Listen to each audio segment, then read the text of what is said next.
Buongiorno cari telespettatori di Rete Veneta, oggi Focus TG è in edizione straordinaria per un evento sportivamente storico e forse non solo sportivamente. Sono trascorsi 20 anni da quando il nostro paese ha ospitato un'Olimpiade invernale, era quella di Torino del 2006. Siamo a ridosso, oramai è iniziato il conto alla rovescia per quello che riguarda Milano-Cortina. Come sapete la fiamma olimpica sta attraversando la nostra regione e oggi passa per Bassano del Grappa, comincerà il suo giro per via Carezzonico per giungere in centro storico dove toccherà tutti i luoghi simbolo della città di Bassano del Grappa per poi proseguire verso est lungo Viale Venezia. Noi seguiremo in diretta tutti i passaggi di questo momento, come detto, sportivamente storico, di questa giornata che rimarrà sicuramente nella memoria collettiva di Bassano del Grappa e non solo, con i nostri inviati Nancy Galdi, Mirko Cavallin, Vanessa Banzato, e ci colleghiamo credo subito con Nancy Galdi che si trova credo già col sindaco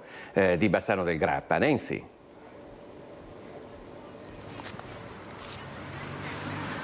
Forse non è ancora pronta Nancy, vediamo già delle immagini, lo dovremmo vedere tra poco. Vi ricordo che, eccola qua, Nancy, mi senti? Non ancora, vi ricordo che tra l'altro non solo sono Sì, buongiorno, eccoci finalmente, la fiamma olimpica è arrivata anche a Bassano del Grappa, come vedete alle mie spalle siamo a Carezzonico, in questi minuti sono riuniti tutti i tedofori, eccoli, pronti alla partenza, con noi anche tantissime persone per assistere a questo momento storico per Bassano del Grappa, da cui la fiamma raggiungerà poi tutti i posti più iconici della città, il centro storico, Palazzo Sturm, il Ponte Vecchio e Viale dei Martiri fino a Cassola. Un momento carico di emozione, l'atmosfera è davvero palpabile. Ecco, vedete le fiaccole. Bravo, bravo.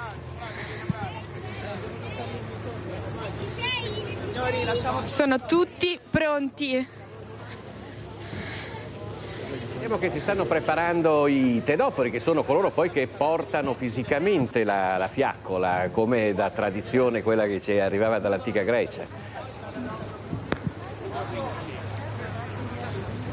Ed è tra l'altro una tradizione che si rinnova, tra l'altro prima dicevamo come l'Olimpiade, l'ultima Olimpiade invernale ospitata dal nostro paese fosse stata quella di Torino nel 2006, dobbiamo ricordare naturalmente che anche Cortina aveva ospitato un'Olimpiade, ma qui dobbiamo retrocedere di addirittura 70 anni, al 1956. L'unica altra volta poi in cui il nostro paese ha ospitato un'Olimpiade sono le famose Olimpiadi di Roma del 1960. Questo proprio per darci un'idea di quanto l'evento al quale stiamo assistendo in questi momenti sia un evento naturalmente raro. Si tratta di una manifestazione mondiale che nel nostro paese è arrivata, come detto, solamente altre 3 volte e che tra pochissimo avrà tutti gli eventi sportivi che sono previsti tra il Veneto e la Lombardia.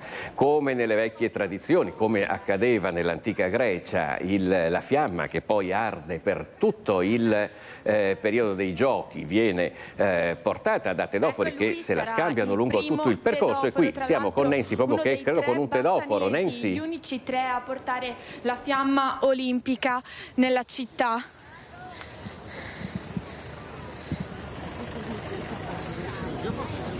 Tedofori forse. E credo che stiamo per partire con questa marcia che poi ci porterà attraverso tutta la città di Bassano del Grappa fino poi naturalmente la fiamma poi proseguirà il suo percorso fino poi ad arrivare nei luoghi in cui si svolgeranno le gare sportive. Vedete poi tra l'altro i tedofori sono, come vedete da queste immagini che ci giungono in diretta da Andrea Benetti, si tratta di atleti che sono molto riconoscibili da questa tuta bianca, che si suddividono, che poi si passano come il testimone, come si dice in atletica leggera, in questo caso la fiaccola, l'uno dall'altro dopo aver percorso il tratto che gli è stato assegnato dalla organizzazione.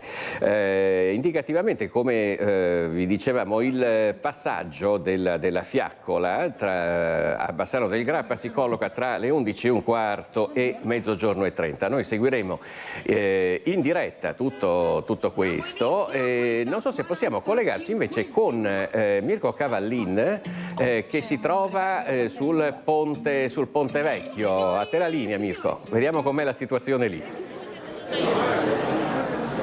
Buongiorno Filippo, bentrovati ai telespettatori di Rete Veneta. Sono all'imbocco del Ponte Vecchio, che adesso farò per un po' a ritroso, ma ci sono già le due ali degli alpini pronti ad accogliere la fiaccola olimpica. Allora lascio spazio alle immagini di Alessandro Costacurta e facciamo con voi questi primi passi, il percorso che proprio farà la fiaccola olimpica tra pochi minuti, arrivando qui sul Ponte Vecchio. Due ali di alpini già schierati.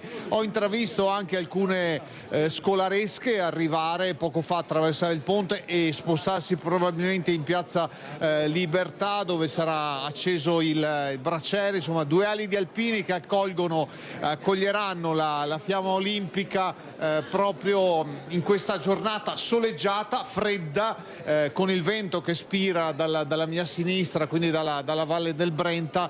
E andiamo subito a interpellare il presidente degli alpini, Giuseppe Rugolo. Ben trovato. Insomma, gli alpini sono sempre occasione di accoglienza, di ritrovarsi. Oggi c'è un motivo internazionale prestigioso. Beh, è un momento eccezionale, un momento straordinario, la fiaccola olimpica che passa per Bassano, e noi siamo qui schierati sul ponte Palladiano, il ponte degli alpini, a simboleggiare questa unione di intenti. Del resto l'Associazione Nazionale Alpini e la sezione Montegrappa anche stanno contribuendo in forma diretta, diciamo, all'organizzazione di questo evento straordinario. Abbiamo ospitato per il mese di novembre il primo dei corsi dei volontari che poi andranno in affiancamento al personale militare delle truppe alpine per l'organizzazione delle Olimpiadi invernali, e siamo qui sul ponte ad accogliere questa fiaccola che simboleggia sport, tradizione e anche, perché no, in questo momento c'è bisogno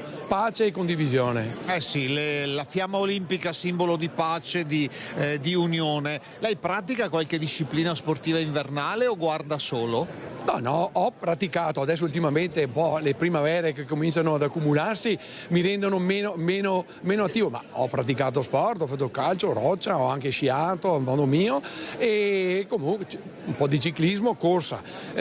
Lo sport, diciamo, è sempre stato un punto di riferimento per me personalmente, e continuo anche a fare quello che l'età mi consente. Però diciamo che gli alpini dove c'è vita e dove c'è sport ci sono sempre. Oggi c'è uno scenario meraviglioso, saremo quasi più di 200 presenze qui sul ponte ad accogliere questo momento unico. Un momento unico, appunto, in vista di questo appuntamento internazionale Milano-Cortina. Avrà occasione di vedere qualche gara? Dal vivo, intendo. Ma spero di sì, compatibilmente con i miei impegni, e anche se mi sarà concesso, spero di sì, volentieri, perché poi tra l'altro abbiamo, l'Associazione Nazionale Alpini ha già messo a disposizione quasi 1500 volontari che andranno appunto a rafforzare lo staff organizzativo, e la sezione Montegrappa stessa quasi un centinaio di volontari poi distribuiti tra i vari incarichi, e sicuramente vorrò essere fra questi e con loro. Intanto attendiamo la fiaccola. Grazie Presidente Rugolo. Allora rifacciamo, Alessandro, una camminata all'indietro, tornando alla nostra postazione, perché la fiaccola, appunto, già l'avete intravista dalle prime immagini, sta per attraversare il centro di Bassano del Grappa, diretta poi a Cassola, e poi in serata arriverà a Padova, in questa tappa che è anche parzialmente trevigiana dopo la partenza di stamattina da Schio e da Asiago. lungo il percorso tra queste due ali di folla, insomma lo state facendo, è quello che faranno i tedofori tra pochi minuti, il percorso che passerà anche da Piazza Libertà, lungo via Ferracina, arrivando qui al Ponte Vecchio, risalendo per via Gamba che è qui di fronte a me e poi arrivando in viale dei Martiri. Insomma ci torneremo qui tra poco. Intanto dal Ponte degli Alpini, il Ponte Vecchio di Bassano è tutto, a tra poco. Dunque avete visto che è veramente uno scenario che si annuncia molto suggestivo, quello che accompagnerà il passaggio della fiaccola olimpica a Bassano del Grappa. Si tratta di un percorso che oggi va da Schio a Padova, la tappa che stiamo vedendo è Bassano, poi passerà per Montebelluna, per Castelfranco Veneto, Cittadella e poi per Padova. Vedo tra l'altro dalle immagini che ci troviamo proprio in pieno centro a Bassano del Grappa, un'altra delle tappe che saranno raggiunte durante questa mattinata dai tedofori. Non so se abbiamo la possibilità di sentire Vanessa Banzato, che dovrebbe trovarsi per noi sul posto. Vanessa, ci sei? E intanto noi riprendiamo anche le parole che abbiamo sentito da parte degli alpini, cioè il profondo significato che hanno le Olimpiadi anche per quello che riguarda lo scenario, il difficile scenario che si sta attraversando al momento dal punto di vista internazionale. Si tratta di una manifestazione che porta molta, diciamo che ha un messaggio anche di pace tra i popoli. Ecco che rivedo Nancy Galdi. Nancy, eccoci, prego. Sì, buongiorno, eccoci, finalmente la fiamma olimpica sta arrivando anche a Bassano. Ecco, qui vedete il primo tedoforo, Riccardo Ruffato è uno tra l'altro degli unici 3 bassanesi a portare la fiamma olimpica in città. È un momento storico per Bassano del Grappa, da qui da Carezzonico, poi raggiungerà tutti i posti iconici della città, quindi il centro storico, il Palazzo Sturm, il Ponte Vecchio, Viale dei Martiri fino a Cassola. Un momento carico di emozione, l'atmosfera è davvero palpabile. L'evento ha coinvolto tantissime persone, intanto qui vedete attraverso le immagini di Andrea Benetti c'è tantissima gente che si è riunita proprio per assistere al momento della partenza. Ma sono stati coinvolti anche più di 1 migliaio di studenti, 80 associazioni sportive e ci sono anche le forze dell'ordine per garantire la sicurezza durante questo evento storico. Prima abbiamo sentito anche il tedoforo Riccardo molto emozionato, per lui è un momento che si ricorderà per tutta la vita e che racconterà ai suoi figli. Eccoci, ci siamo.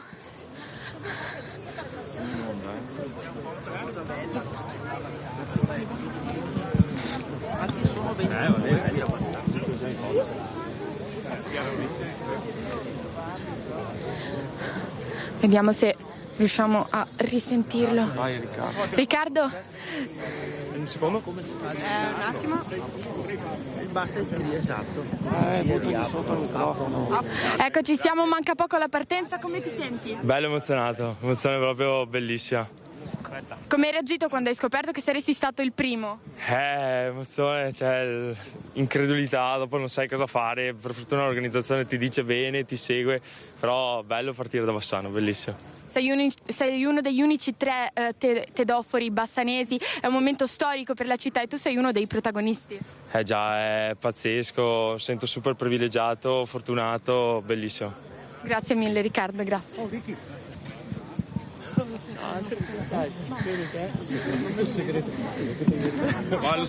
Gli altri tedofori aspettano nel punto di cambio?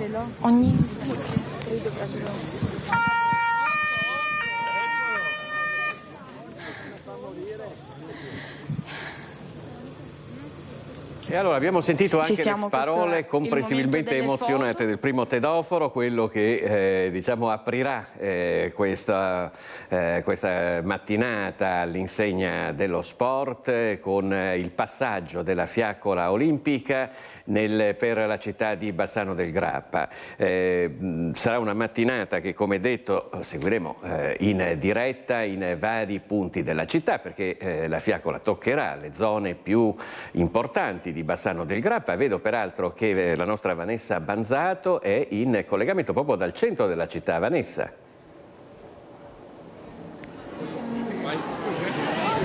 Eccoci Filippo, noi siamo in piazza Libertà, proprio nel cuore di Bassano del Grappa, perché tra poco arriverà la fiamma portata dai tedofori, arriverà proprio da via Roma, i tedofori attraverseranno proprio la piazza per arrivare sino al braciere, che tra l'altro è stato posizionato proprio pochissimo fa.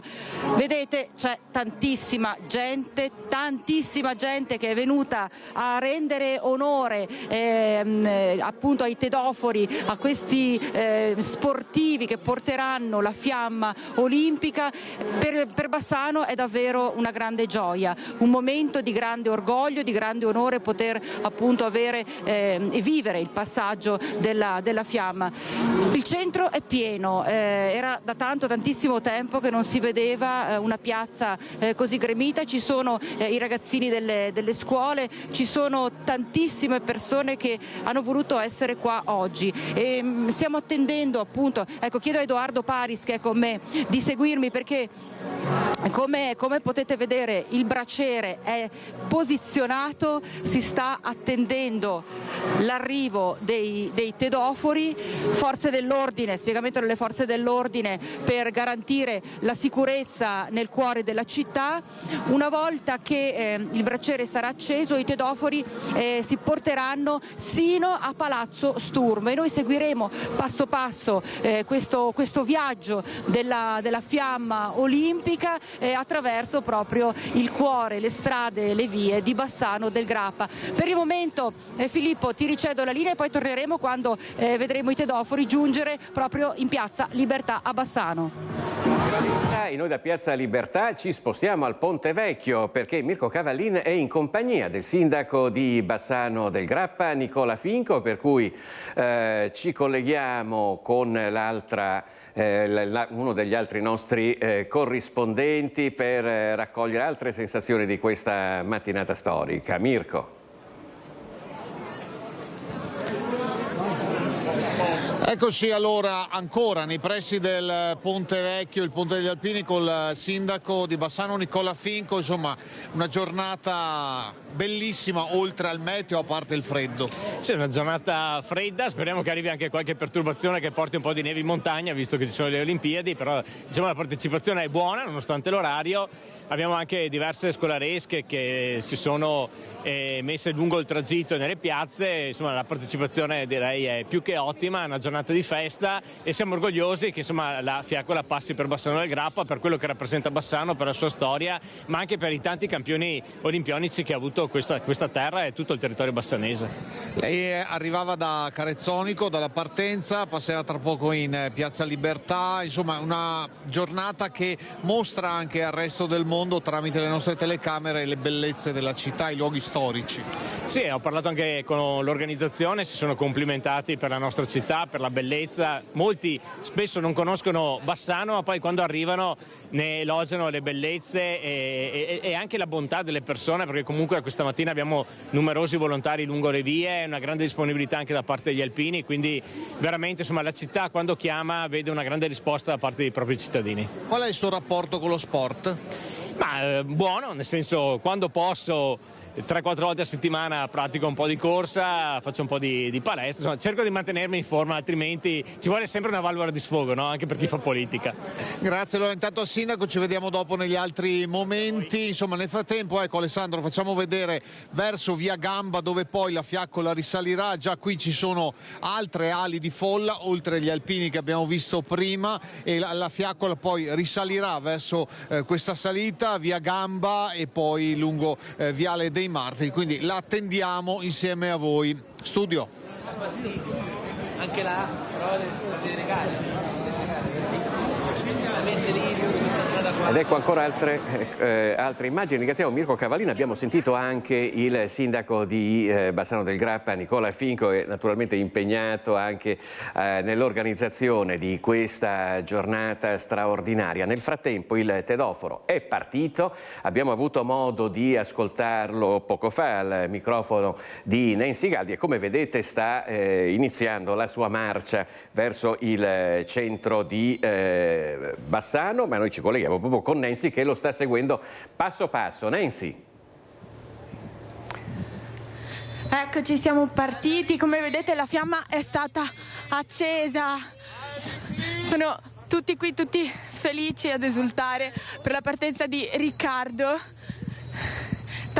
Prima il momento di foto, di video e c'era addirittura gente che toccava la torcia, che diceva ci porterà fortuna, quindi davvero un momento carico di emozione.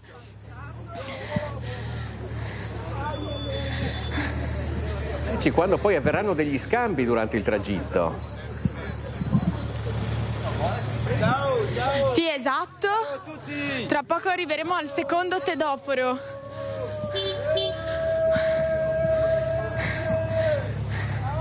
Sono diverse le persone, sentite, naturalmente, in molti avrebbero voluto farlo, non tutti possono essere accontentati e questo già ci poteva giustificare e motivare l'entusiasmo che abbiamo sentito prima, l'emozione soprattutto del tedoforo al quale è stato affidato l'inizio di questo attraversamento con la fiamma olimpica di Bassano del Grappa. Nancy, quante persone ci sono che stanno seguendo attorno a te assieme a quante persone sta camminando il tedoforo?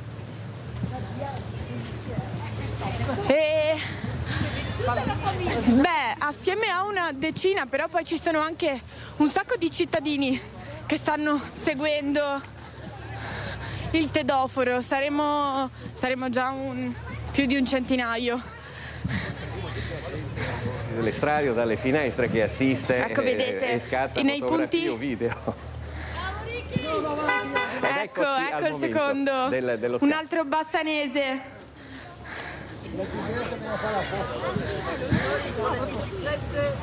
La strada è chiusa. È nel momento questo in cui, come vedete, come avevamo preannunciato, avviene il primo cambio, non c'è un passaggio della fiaccola, ma semplicemente il fuoco che arde in una fiaccola viene acceso nella fiaccola del tedoforo che da questo momento poi proseguirà il cammino verso il centro di Bassano del Grappa, un centro che noi abbiamo già visto dai collegamenti con i nostri corrispondenti Vanessa Banzato e Mirko Cavallini, che è gremito di persone quanto e più di quelle che vediamo in questo momento, in queste prime tappe di avvicinamento al centro cittadino. Avete visto il Ponte Vecchio in cui ci sarà un omaggio da parte degli alpini, il Corpo Nazionale degli Alpini tra l'altro sarà impegnato, come c'è stato detto poco fa, anche nei servizi che servono allo svolgimento delle Olimpiadi, naturalmente in qualità di volontari. Abbiamo visto il braciere che è stato già posizionato nel cuore della città, da dove poi arriveranno i tedofori. Vedete che tra l'altro in questo momento si è preso anche un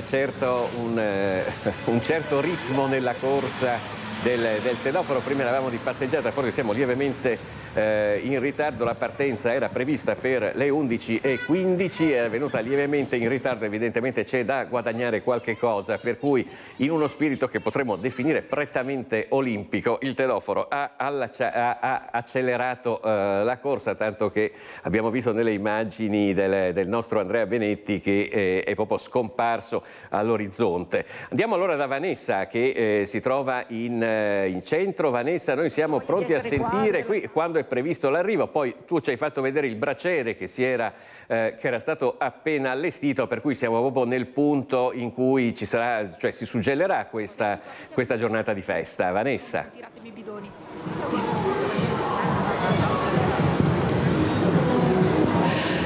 Eccoci, continua a riempirsi sempre di più Piazza Libertà a Bassano, tantissime le persone, che l'emozione di venire qua a vedere la fiaccola proprio attraversare la città è tanta.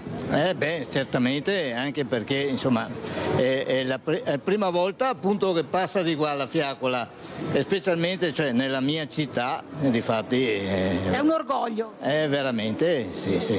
Anche lei non ha voluto assolutamente mancare a questo appuntamento. No, certo che no, è una cosa importante per lo sport italiano e che passi di qua per Bassano è ancora più importante perché mette in risalto lo sport anche locale e quindi è importante esserci a vedere. Grazie. Immaginava tutta questa gente? Sì, la pensavo ci fosse, sicuramente sì. Non è una cosa strana, è l'affetto che ha Bassano non soltanto per lo sport ma proprio anche per tutto questo momento importante che si sta vivendo. Certo, grazie. Sì. Lei? È una cosa che purtroppo capita solo ogni 4 anni, andrebbe fatta ogni anno anche perché unisce la gente, si parla, si ha contatto, si apprezza lo sport soprattutto, e poi è un momento di coesione anche per la pace, per il mondo, per tutto, e quindi è bellissimo passare per Bassano, che oltretutto merita, visto che è candidata al prossimo città della cultura, e quindi la cultura è sport e tutto quello che corre. Bellissima la cosa, la manifestazione, la dimostrazione della quanta gente c'è in piazza questa mattina, la dimostrazione che è un evento che attira e stira sempre.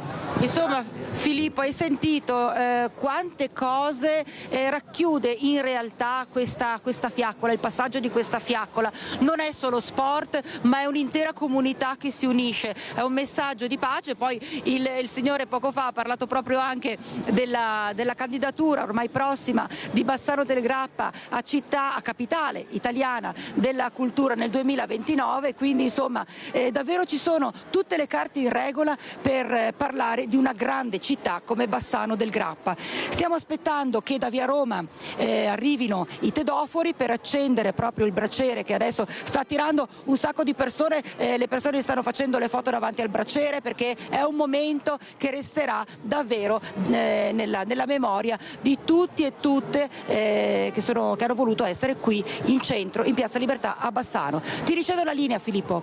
Direi, Vanessa, che è esattamente quello che prevede lo spirito delle Olimpiadi, quello che si sta respirando questa mattina a Bassano del Grappa, e noi ci rispostiamo nuovamente al Ponte Vecchio. Mirko, com'è la situazione?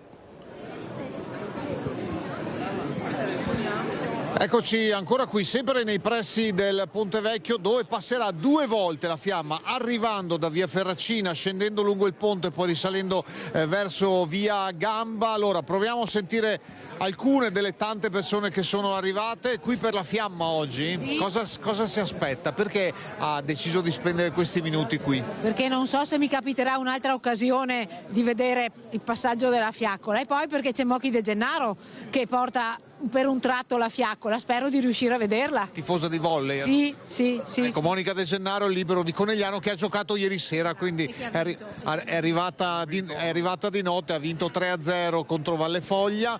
Allora, appassionati sportivi immagino. Sì, solo appassionati per il momento. Quindi niente pratica, solo teoria. Ci faceva una volta tanta pratica, ultimamente sempre meno. Problemi di schiena e tutto il resto. Però insomma questa occasione delle Olimpiadi è davvero bella. Sì, anche unica, diciamo, per noi almeno fino adesso. Dopo vediamo se riusciamo a vederne un'altra, ma sarà molto difficile. Più facile che la si veda in televisione magari. Ecco. Signora, qui passa 2 volte, quindi siete fortunati qua. Sì, veramente siamo contenti di poterlo vedere. Grazie, allora proviamo a spostarci anche da alcuni alpini. Allora, voi siete tra i privilegiati perché vi passerà proprio a fianco. Ordine. Fate ordine voi, però insomma vedete la fiamma da vicino. Certo, una volta sulla vita se può anche... Esatto, a servizio ma anche con questo privilegio. Quando è che vi hanno coinvolti per questo servizio? Parecchi siamo. Tutta la sessione di Bassano. Voi siete di Troppari? Troppari, ok. sì. tutta la sessione di Bassano. E quindi tutti presenti? Tutti i gruppi della sessione, tutti presenti. Cosa vuol dire per lei l'occasione delle Olimpiadi e la presenza di questa fiamma? Beh, è un evento importante, c'è molta attesa e si vede che Bassano ha risposto con molta gente e siamo qui per questo motivo, insomma. E l'aspettiamo. Allora proviamo, Alessandro, a girarci sull'altro lato dove vedo una sportiva, insomma, difficile fare sport invernali con la bicicletta, no, però assolutamente no, tutto l'anno. Tutto l'anno sempre, ma non sulla neve. Anche sulla neve. Anche sono Pirelli Stella originali dell'epoca, sono un carro armato. Di quale epoca? Anni 20 questa, un giro ruota di Alessandria. Fantastico. Tutto artigianale. Quindi lei ha saputo del passaggio della fiamma? Bassanese, ho la maglia di Bassano col logo appunto di Bassano, perché faccio la pubblicità del velodromo mercante, sono ciclista storica e vengo per promuovere la mia bellissima città. Insomma, siamo qui e cosa direbbe a un non bassanese, oltre al fatto che siamo tanti poveri? Venite a Bassano perché è ancora un'isola felice. Il suo prossimo giro dopo questa giornata? Sono domenica con Camarisa a Verona, un altro evento per le bici storiche. Bene, allora buon viaggio, buon giro. Grazie, gentilissimi, buona giornata. Allora ci sono anche, ecco Alessandro, ci spostiamo intanto, ci spostiamo da questa parte, andiamo qua su per sentire anche qualche altra voce, insomma tutti qua per la fiamma oggi. Sì, certo. Cosa si aspetta? Qui passerà 2 volte. Aspetto tutte e 2 volte. Lei l'ha già vista in televisione in questi giorni? No, saltuariamente però no, sempre. Adesso la vede dal vivo. La vede dal vivo. Ma lei è una che guarda le Olimpiadi, lo sport in televisione o lui. il marito? Sì, cosa lui guarda? Cosa guarda? Sì, non tanto gli sci, magari guardo anche tanti altri sport. A seconda del periodo, li guardo in modo. Qualche atleta di questo periodo degli anni passati che ricorda? Atleti adesso in che sport? Quello che preferisce. Invernali, visto insomma di sci, chi ricorda? Sui sci non è che quest'anno abbia seguito più di tanto. Beh, sempre le nostre atlete della discesa. Goggia, Brignone. Di giovane Teni, Alberto Tomba, Pierino Gross. Sì, i nostri tempi. Se li ricorda? I nostri tempi. Compagnia bella, i nostri campioni da una volta. Lei, scusi se lo chiedo, ma lei ha l'età per ricordarsi le Olimpiadi di Cortina, quelle precedenti? Del 56? Forse ero giovane, non ho presente più di tanto. 56, te che di 40. 70 anni fa, perché lunedì la fiaccola, lo ricordiamo, sarà a Cortina esattamente nei 70 anni. Aveva 16 anni, ma non si ricorda di quelle Olimpiadi. C'era la televisione forse. No, all'epoca no. Allora, c'è anche il traffico da smistare, questo fa parte dell'organizzazione, ve lo facciamo vedere perché con qualche bandiera, ecco, allora che facciamo anche il tedofono di Pierpaolo che è di là Vastagna. E sei Pierpaolo Ferrazzi. Ecco qua.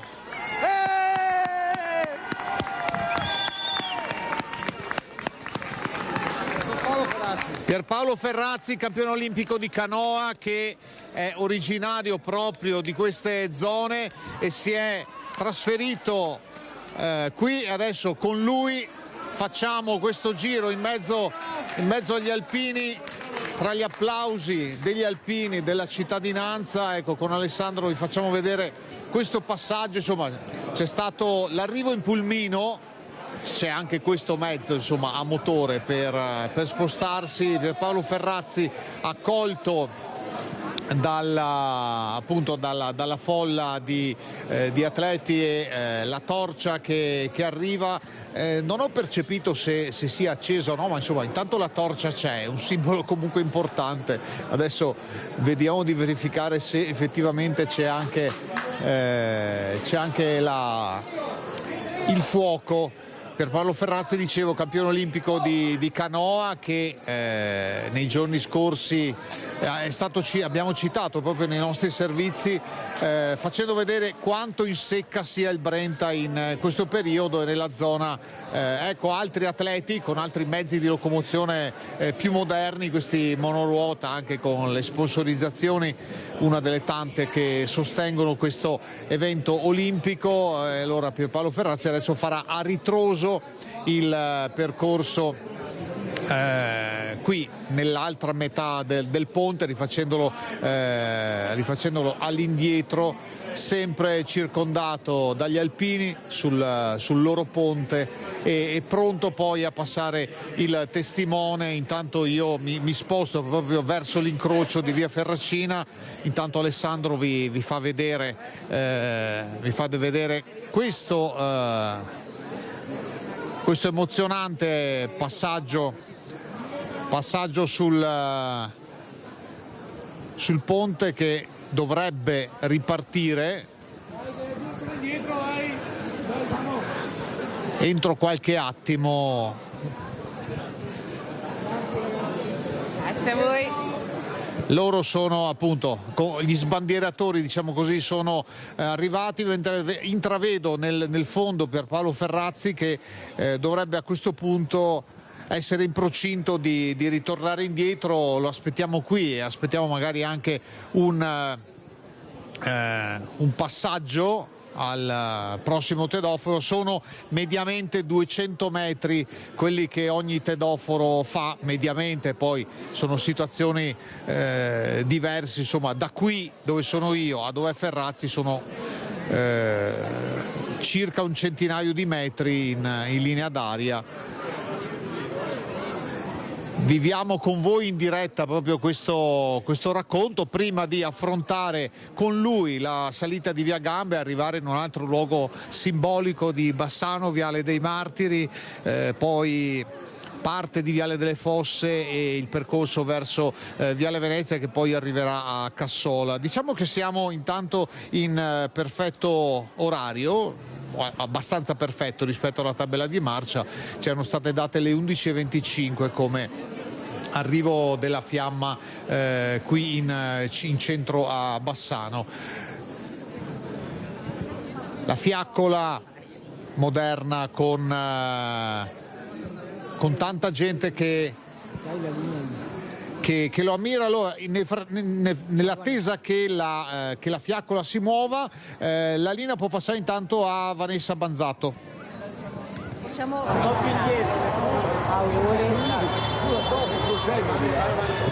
Sta arrivando la fiamma olimpica, vedete tantissima gente che sta accogliendo in Piazza Libertà la fiamma che sarà accesa tra pochissimo. Vi lascio gli applausi che stanno scrosciando. Ecco la fiamma. Signori, un passo indietro per favore. Vi mostriamo proprio in diretta l'arrivo della fiamma che sarà accesa tra pochissimo nel centro di Bassano, nel cuore di Bassano. La fiamma Milano Cortina. Vediamo Edoardo Paris che riesce a riprendere proprio in diretta l'accensione del braciere.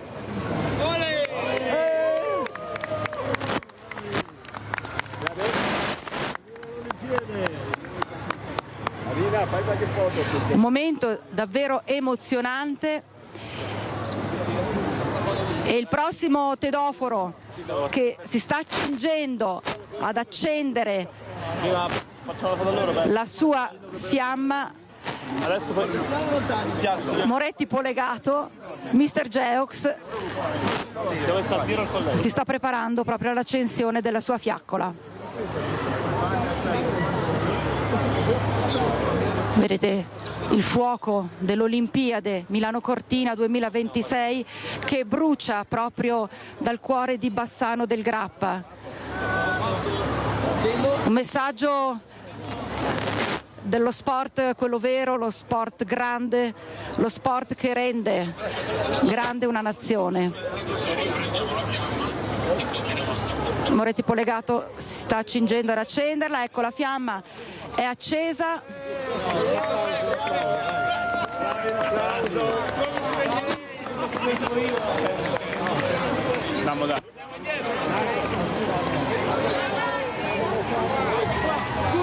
Adesso i tedofori raggiungeranno Palazzo Sturm e poi andremo ad affiancare anche.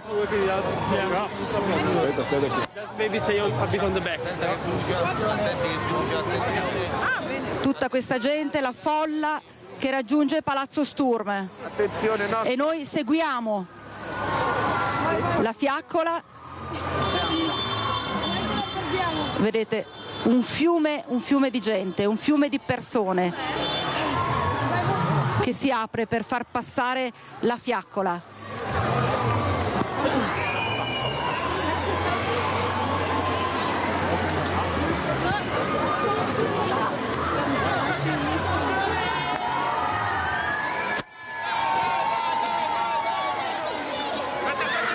Sentite come è accolta con gioia e orgoglio.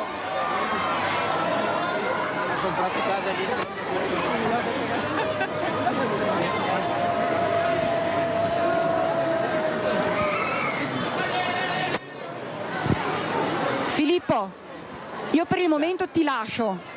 D'accordo, noi diciamo che abbiamo delle immagini che parlano da sole, sono le immagini che testimoniano l'entusiasmo che sta accompagnando il passaggio della fiaccola olimpica delle Olimpiadi invernali, dei Giochi invernali di Milano Cortina nella città di Bassano del Grappa. Avete visto una piazza Libertà gremita all'inverosimile e noi torniamo da Mirko Cavallin perché la fiaccola dovrebbe ripassare nuovamente dove si trova lui, non è vero Mirko?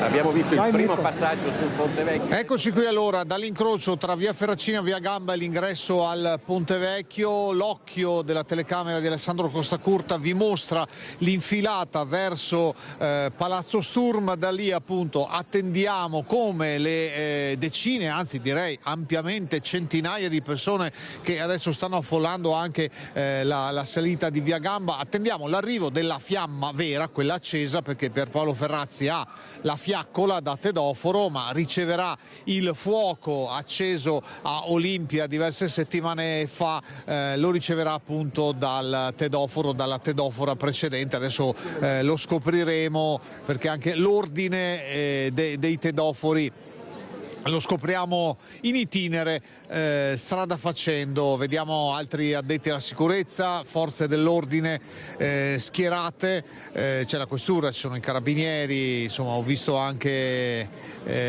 colleghi dello staff del sindaco Nicola Finco che abbiamo interpellato poco fa. Intravedo dei lampeggianti, delle luci blu che sono quelle delle staffette della Polizia di Stato che accompagneranno appunto la fiaccola, scene che di solito vediamo al Giro d'Italia o in altre occasioni. C'è fermento da quello che si percepisce. Allora, in attesa che arrivi la fiaccola, Alessandro qui alla nostra sinistra, provo ancora a intercettare qualcuno. Allora, ancora non si vede sta fiaccola? Stiamo attendendo, ma manca poco, fra poco. Da quant'è arrivato lei? Io sono arrivato, sarà un'ora circa.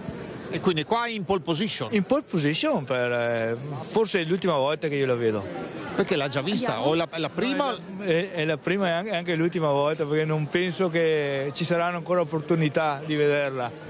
La ringrazio. Sta arrivando intanto il sindaco Nicola Finco con l'assessore allo sport e vice sindaco Mariano Scotton. Ripasso intanto la linea a Vanessa Banzatto. Perdiamo. Non so mia Gabriella. Non so se Lollo l'ha interessato. Cosa? Siamo a Palazzo Sturm, siamo proprio sulla terrazza che si affaccia sul Brenta e si affaccia sul Ponte Vecchio di Bassano del Grappa. Qui il nuovo cambio tedoforo, poi appunto il percorso proseguirà sino al Ponte degli Alpini, dove ci sarà la grande accoglienza proprio dalle penne nere di Bassano del Grappa. Foto di rito perché potete ben immaginare che questo scorcio di Bassano è forse uno dei più belli, di conseguenza anche chi sta attraversando la città con la fiaccola, portando la fiaccola, ha proprio il piacere di vedere questo quadro bellissimo che si presenta.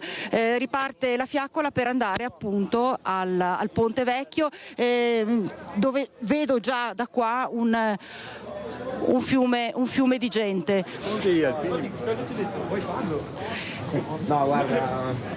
I tedofori seguono, i tedofori che hanno già portato la fiaccola seguono il tedoforo che al momento la sta portando e seguiranno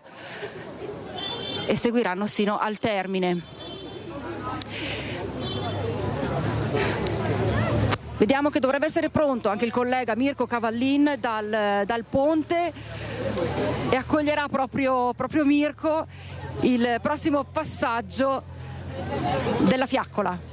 Allora, questione di attimi qui dal Ponte Vecchio di Bassano, c'è una curva appunto che ci impedisce di avere la visuale completa per l'arrivo da Palazzo Sturm, ma dall'affollamento di mezzi, appunto di staffette delle motociclette della Polizia di Stato si capisce che sia adesso il momento decisivo. Ecco la fiamma, eccola lì.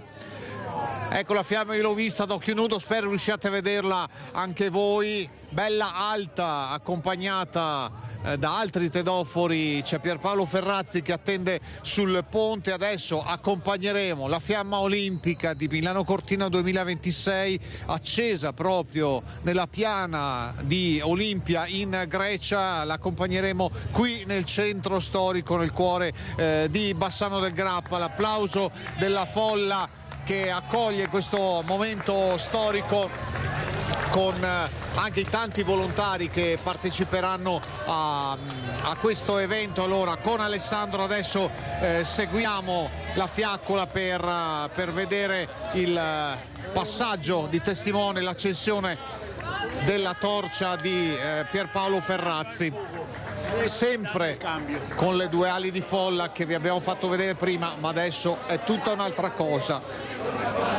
La fiamma delle Olimpiadi invernali Milano Cortina. Noi ci fermiamo all'ingresso del ponte per lasciare gli altri tedofori che stanno accompagnando il tragitto bassanese partito da Schio questa mattina. Gabriella Dorio è appena passata, l'abbiamo vista ieri sera a Vicenza, e tra poco appunto l'accensione della torcia anche per Pierpaolo Ferrazzi nel luogo simbolo, la cartolina di Bassano del Grappa, il Ponte degli Alpini, Ponte Palladiano, Ponte Vecchio, insomma tante denominazioni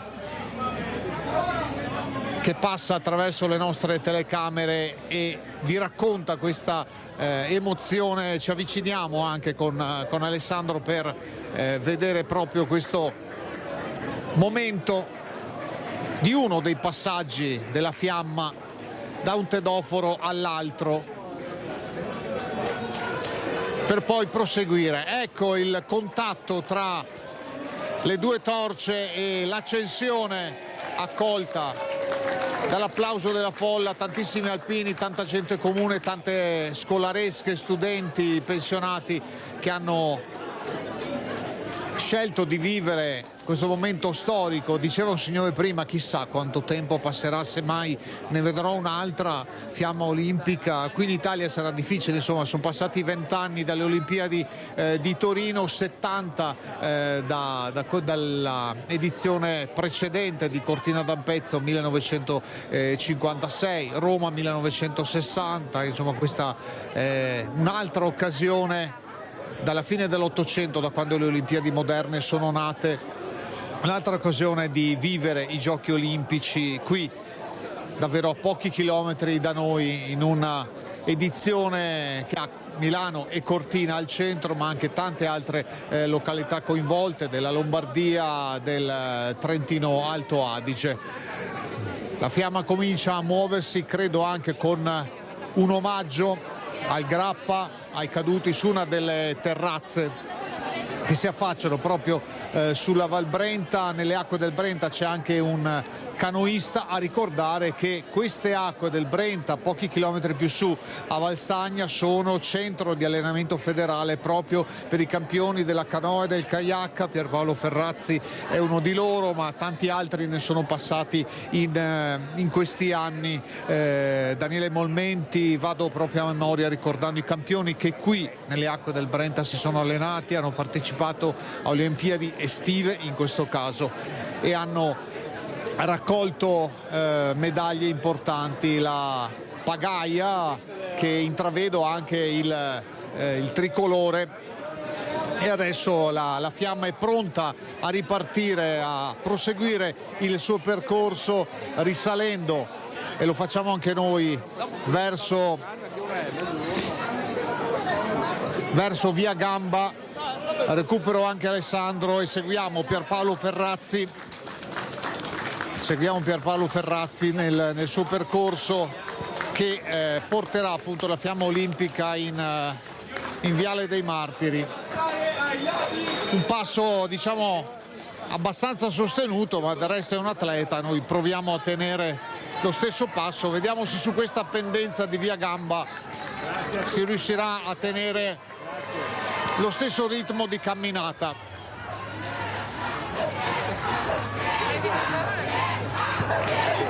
Il coro Pierpa da parte dei suoi tifosi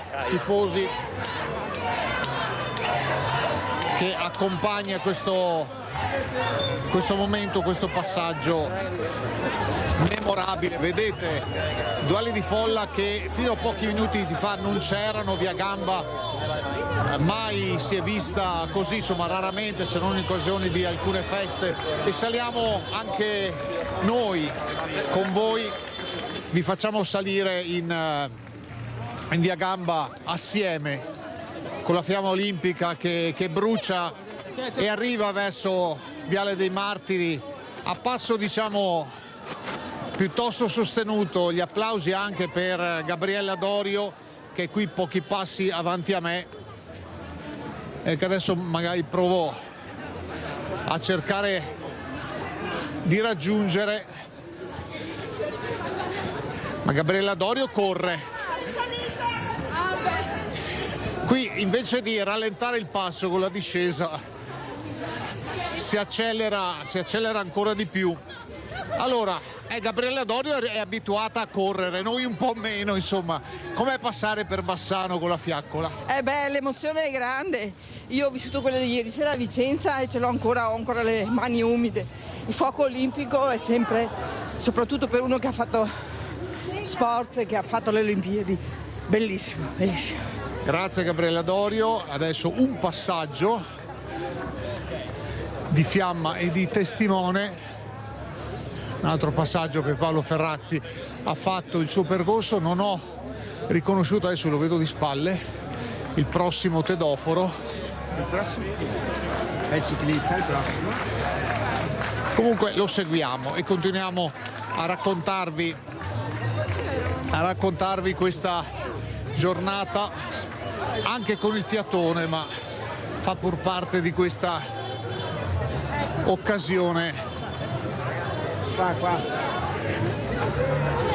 davvero memorabile. I clacson delle motociclette che si fanno largo tra la folla. Siamo quasi alla fine della salita di Via Gamba, poi un altro tratto verso la zona del terraglio del Duomo di Santa Maria in Colle e poi svolteremo a destra verso la direzione di Viale dei Martiri con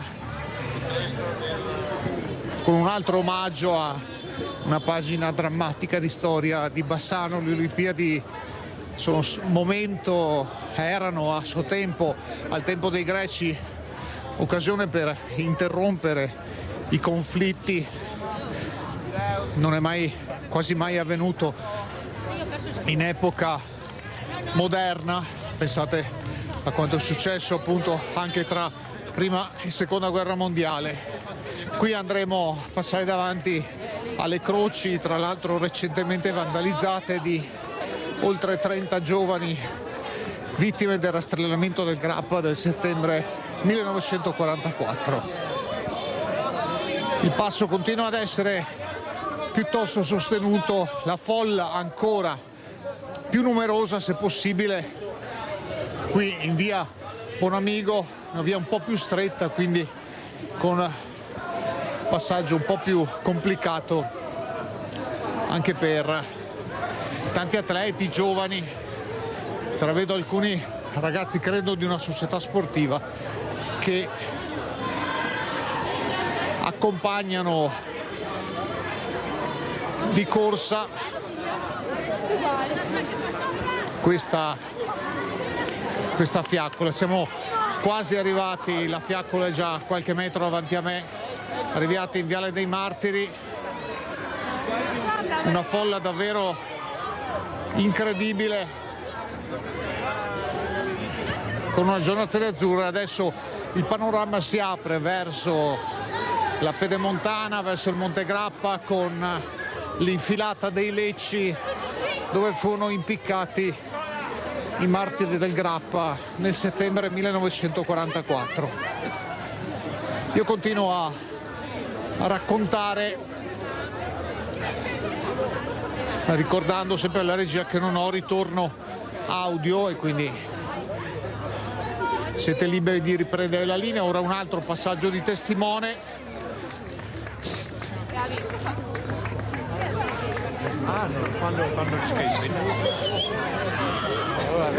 Andiamo in diretta, e questa è Monica De Gennaro, campionessa olimpica di pallavolo femminile con la nazionale italiana a Parigi 2024, che poco più di 12 ore fa era in campo con la sua squadra Conegliano per il campionato, un impegno nelle Marche, quindi viaggio in piena notte per ritornare a casa e per essere pronta a portare questa fiaccola in questa occasione storica. Tanti tifosi, un paio li abbiamo incrociati anche prima, che hanno salutato appunto Mocchi, il suo soprannome, Monica De Gennaro, miglior giocatrice del 2025, proclamata proprio alcuni giorni fa, e adesso portare questa fiaccola olimpica. Lei nei giorni scorsi aveva dichiarato sarà davvero un'emozione particolare, adesso tocca a lei proprio questo percorso. Siamo attaccati al Teatro Astra in questo momento, alla nostra destra, dove sta passando anche De Gennaro, preceduta dal mezzo che fa le riprese ufficiali. Noi continuiamo a raccontarvi questo passaggio anche a piedi, a pochi passi appunto da lei, dalla fiaccola. Adesso inizia il passo di corsa e qui iniziano per noi i problemi, perché ogni tanto c'è anche questa fase di divertimento per tanta gente, insomma, in una giornata. Scusi, grazie. Tantissime le persone che adesso stanno attraversando con la fiaccola Viale dei Martiri, un luogo sacro per la città di Bassano, un luogo dove quel terribile 26 settembre del 44 vennero impiccati 26 giovani, 32 giovani, scusate, e dove ancora oggi resta il dolore di quella giornata. Oggi passa la fiaccola della pace, passa la fiaccola olimpica che state vedendo, sta bruciando proprio. Si sono fermati per rendere onore ai martiri proprio in questo luogo, come ho detto poco fa, simbolo della città. È un momento di silenzio, un momento di ricordo, un momento di commemorazione e un momento di speranza.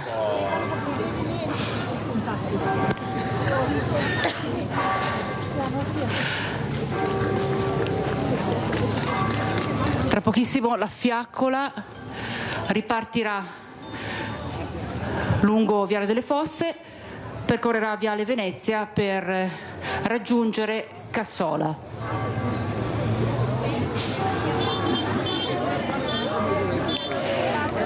Io intanto, Filippo, ti ricevo la linea. Certo, grazie. camminata. Eccola qua. Eccoci, grazie Vanessa Banzato. Noi continuiamo comunque a vedere le immagini che ci stanno arrivando in diretta da Bassano del Grappa. Si tratta effettivamente di un evento storico al quale Bassano del Grappa ha risposto veramente alla grande.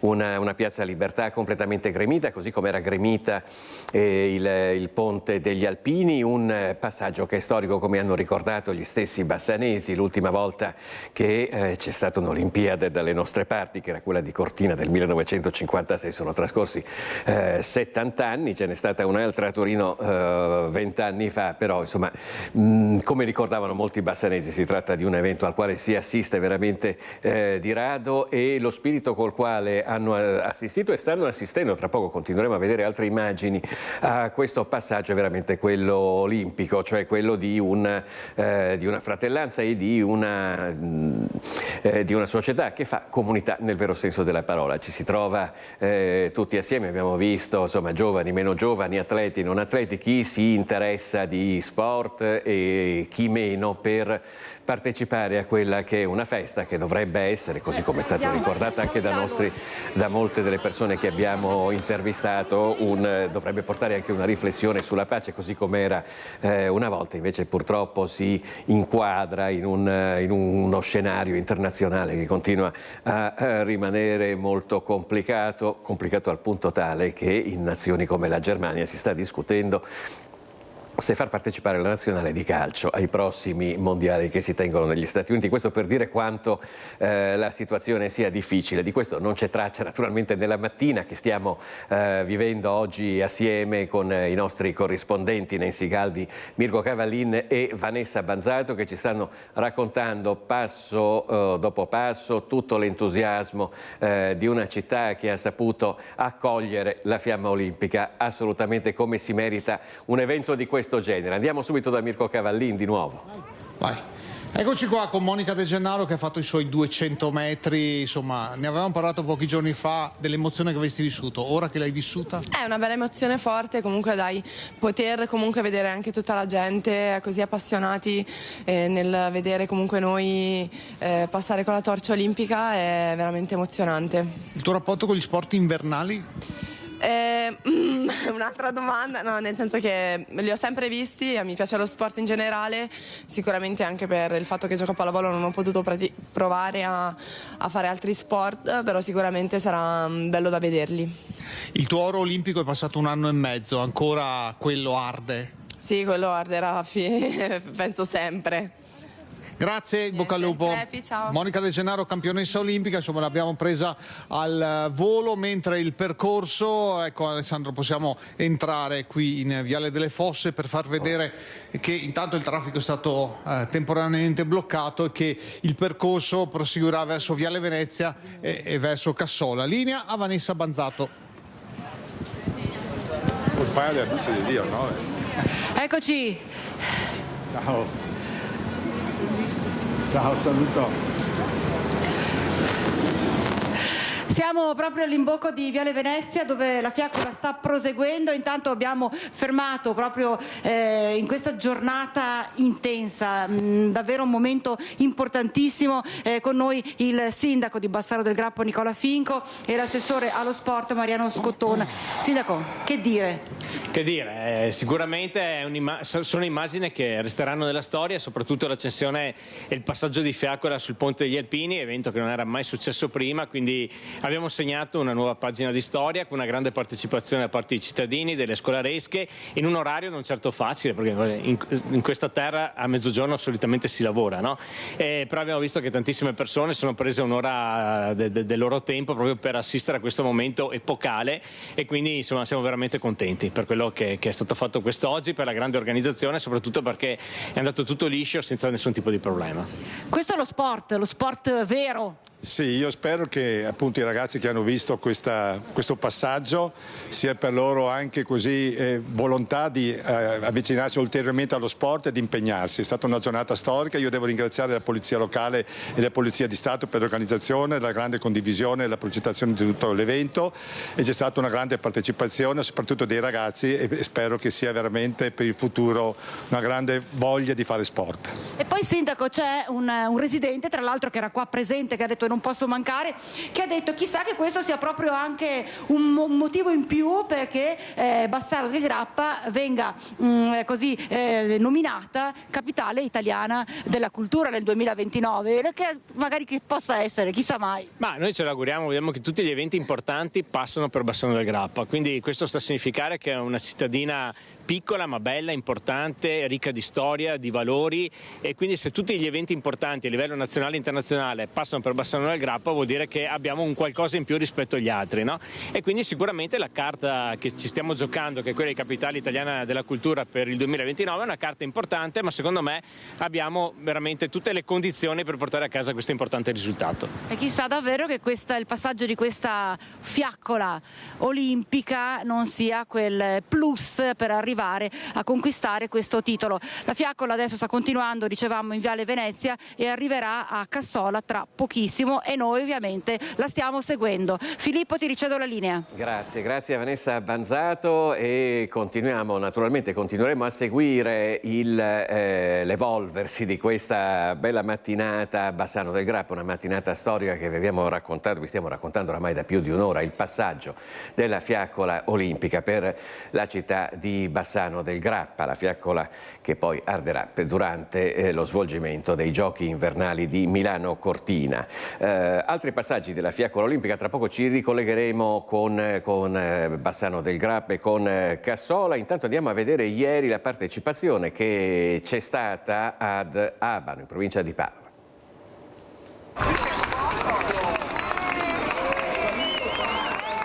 Il passaggio alle terme della fiaccola olimpica di Milano Cortina è stato accolto da migliaia di persone che ad Abano hanno salutato i tedofori della 44esima tappa che ha attraversato ieri le province di Verona, Rovigo, Padova, per poi arrivare a Vicenza, dove è stato acceso il braciere. Lungo un percorso di circa 1 chilometro che ha attraversato il cuore della città termale, si sono alternati 5 tedofori, ciascuno portatore di una storia rappresentativa dei valori olimpici. Ad aprire la staffetta è stato Elia Bellotti, 15 anni, studente e atleta di hockey su pista. Emozione unica, succede poche volte nella vita, anche a poche persone, e diciamo che è indescrivibile. A chiudere il passaggio della fiamma ad Abano Terme è stato il dottor Giovanni Putoto, 65enne di Albignasego, medico infettivologo del QAM. Portare la fiaccola per me ha significato dare un contributo a questo evento, che è un evento sportivo ma che è all'insegna della solidarietà. Allo stesso tempo una grande emozione perché portava una fiaccola che sintetizzava 75 anni di vita, quasi 3.000 persone impegnate di questa associazione che è presente in 10 paesi africani oggi. Grande emozione anche per il sindaco di Abano che ha accompagnato il percorso dei tedofori. Siamo veramente orgogliosi di aver ospitato questa bellissima manifestazione. Qui c'è Elia, qui c'è Giovanni, 2 dei 5 tedofori che hanno portato la fiamma ad Abano Terme.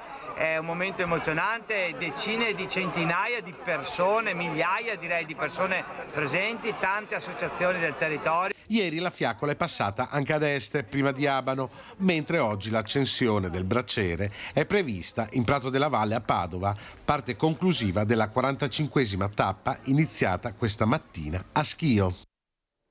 Allora, questo è stato anzi il passaggio della fiaccola olimpica ad Abano. Noi che stiamo seguendo da più di un'ora oramai in diretta questo importante percorso di avvicinamento alle Olimpiadi invernali di Milano e Cortina, siamo, e forse lo possiamo vedere già da queste immagini, a Cassola, perché la fiamma olimpica ha attraversato la città di Bassano del Grappa, attorniata da una partecipazione straordinaria dei bassanesi e non solo, che hanno accompagnato tutti i suoi passaggi con molto entusiasmo. La fiaccola ha attraversato ha attraversato quasi tutte le zone più importanti della città, sempre generando molto entusiasmo. L'abbiamo ascoltato anche dalle interviste che i nostri corrispondenti ci hanno fatto ascoltare in diretta, non solo da parte delle personalità o degli sportivi, ma anche dalla tanta gente comune che ha voluto partecipare a questa autentica festa. Allora andiamo a Cassola e sentiamo Nancy, perché siamo a un'altra tappa di questo bel viaggio. Nancy, a te la linea.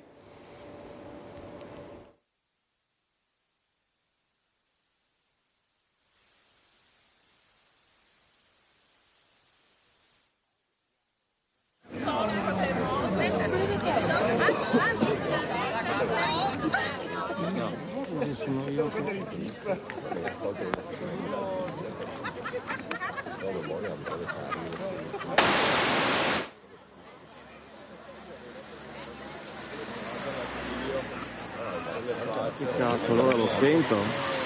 Mi stacchi un attimo, Francesco, mi stacchi un attimo. In un comune vicino, che è quello di Cassola, dove sta proseguendo questa tappa, che credo sia la 45esima tappa di avvicinamento poi alle Olimpiadi. Beh, allora andiamo tra poco a Cassola, per ora ci fermiamo per un istante.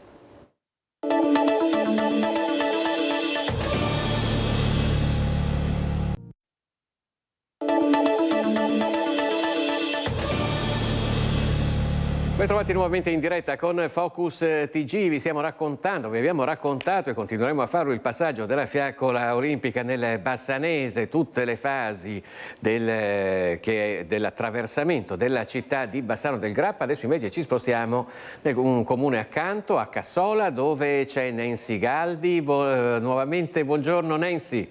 Sta arrivando anche lì adesso la fiaccola, vero? Sì.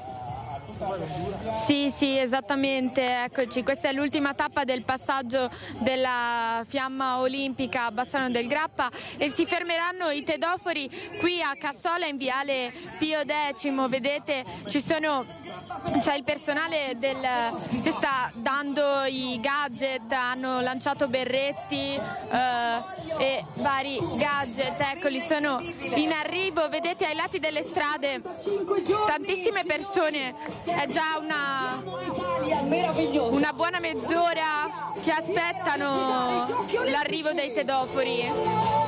Vedete? Molta musica e da un bel corteo di mezzi. Ringraziamo questa meravigliosa località. Grazie Bassano.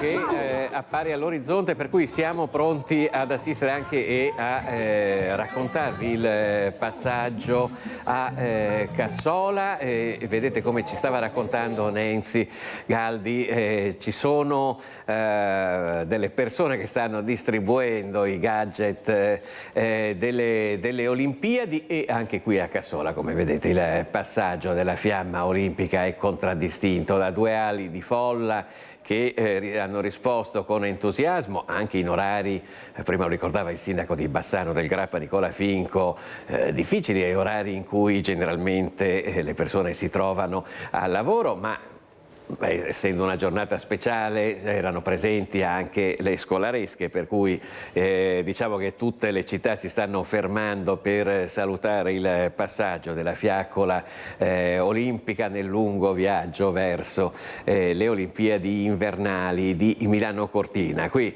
come vi abbiamo raccontato, ci troviamo a Cassola. Eccolo qui il tedoforo che immancabilmente, come oramai è d'uso, si ferma anche a scattare i selfie. Lo vediamo anche con il sindaco. Non so se Nancy sia in collegamento in questo momento, eccola forse. Vediamo il Tedoforo che si sta fermando per una foto di rito anche con il sindaco. Nel caso ci fosse la possibilità di ascoltare alcune voci, noi siamo pronti a raccogliere la linea anche per quello che riguarda l'audio. Nel frattempo continuiamo a raccontarvi questo passaggio della fiaccola olimpica in queste ore nel Bassanese, un evento storico perché è la prima volta che una fiaccola olimpica ha attraversato la città di Bassano del Grappa. Come sapete, le Olimpiadi delle ultime Olimpiadi di Cortina erano state 70 anni fa, un bel periodo di tempo, e non c'erano stati passaggi di questo genere. Sono manifestazioni che sono cambiate enormemente rispetto ad allora e coinvolgono sempre più i territori che sono protagonisti, che ospitano i giochi, come in questo caso. Si tratta sempre anche di una straordinaria occasione di visibilità per delle città. Prima sentivamo per esempio dei residenti di Bassano del Grappa che dicevano: ci fa piacere che passi, che la gente ci veda, che sappia che Bassano è una bella città in cui si sta bene. Anche a questo naturalmente servono i Giochi Olimpici, a promuovere un territorio e a offrire nuove opportunità. Forse Nancy è pronta col Tedoforo, dovremmo esserci, perché adesso stiamo finendo con eccola qui, eccoci Nancy.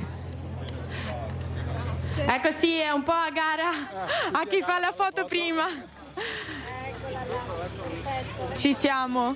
Grazie. L'ultimo Tedoforo, come si sente ad aver... Molto emozionato perché c'è tantissima gente, è un sogno che si realizza dopo aver fatto sport. È l'unico modo per stare con tutti gli atleti delle Olimpiadi, che noi non possiamo partecipare, ma almeno ci siamo anche noi per dargli il sostegno a tutti e a tutti gli sportivi, insomma. Anche lei sarà uno... Eccolo! Signori, per favore un passo indietro, attenzione! Ci sono...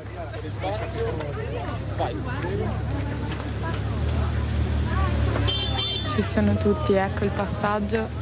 Bello, bellissimo, ok. Ok, vai pure al centro. Sì, adesso sì, accedo al stop. Si posso, dai. Già, pure al centro. Bellissimo. Ale, avanti piano, gentilmente. Vedete, è tantissima gente. No, scusa. Un passo indietro, per favore. Eccolo lei, abbiamo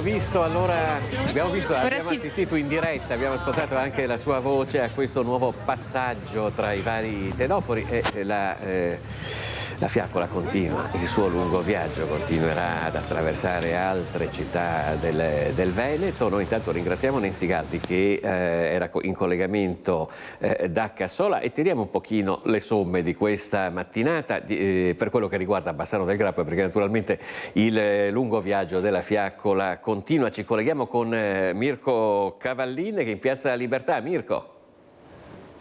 Grazie a voi, arrivederci. Filippo, allora in chiusura la piazza praticamente si è svuotata. Con Alessandro Costacuta vi abbiamo mostrato il frontale del municipio con lo striscione saluto della fiamma olimpica. Con me c'è Ferruccio Tessarollo, che è autore di questa statua alle nostre spalle, che adesso Alessandro vi farà vedere. Una statua insomma che rappresenta il vento, questo sciatore sulla neve purtroppo artificiale, tanta che c'è.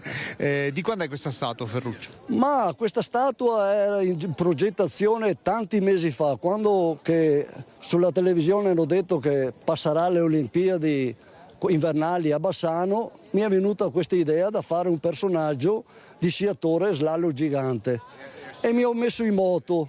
E difatti è arrivata giusta per esporla qua a Bassano, che è passato tutta la carovana delle Olimpiadi.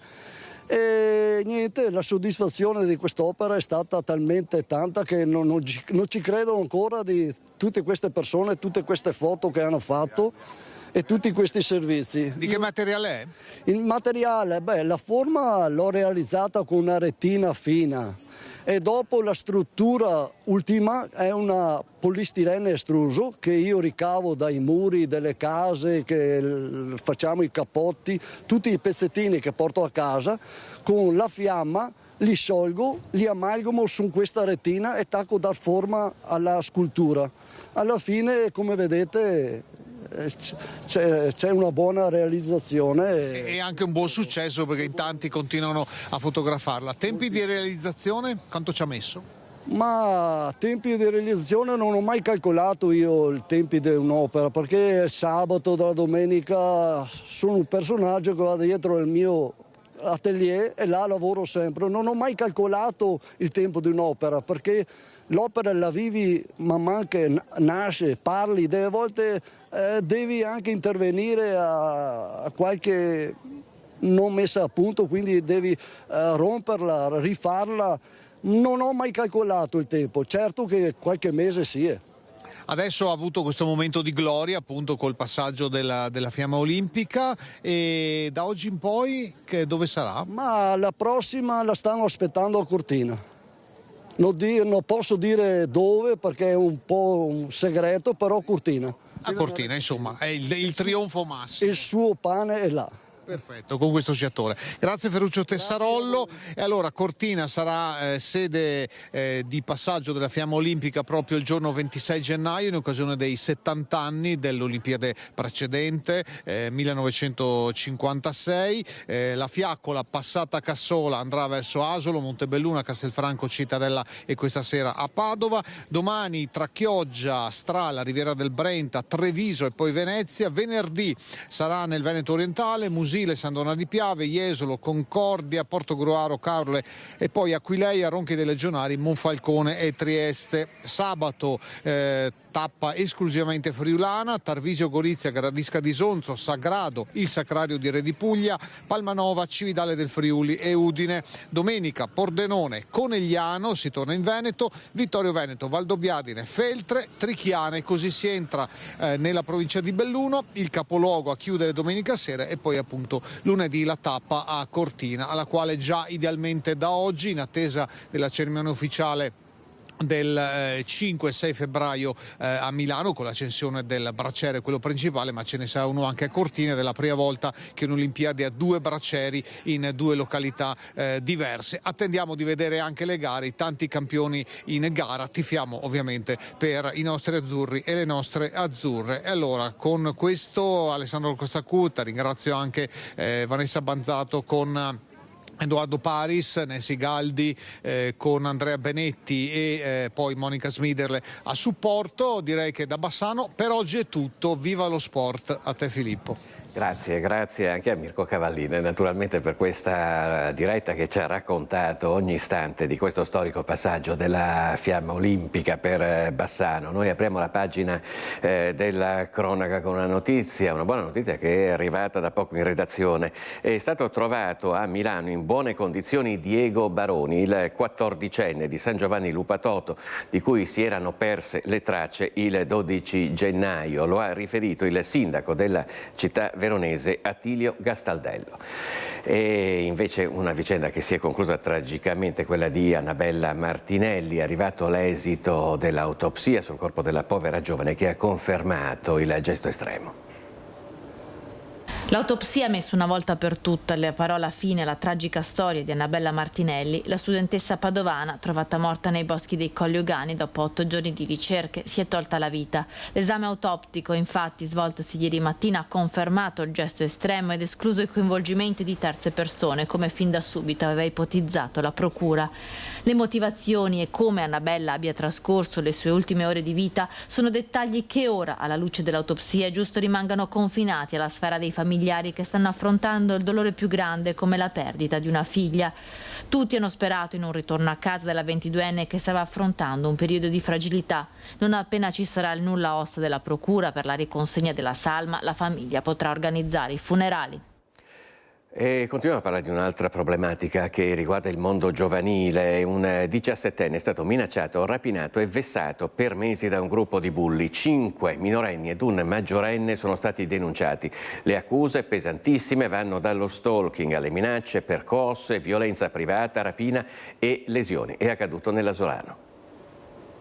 Teatro delle continue aggressioni verbali e fisiche, l'autobus che la vittima, uno studente 17enne, prendeva per andare e tornare da scuola. Un vero inferno per il giovane che tra maggio e giugno 2024 è finito nel mirino di un gruppo di bulli, 5 minorenni ed uno appena maggiorenne, compagni di scuola. Mi sembra che l'unico maggiorenne fosse un po', la mente, tra virgolette, della creazione di questo gruppetto di ragazzi che peraltro avevano anche creato una chat all'interno della quale si passavano dei messaggi, facevano dei sondaggi sempre nei confronti di questa vittima.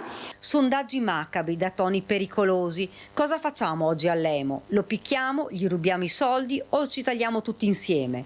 Una vera e propria istigazione alla violenza. Ritenuto dal gruppo diverso, forse perché introverso o sensibile, sta di fatto che è diventato la pedina di un gioco crudele. Deriso, vessato, ma anche minacciato con un coltello per farsi dare soldi e cellulare.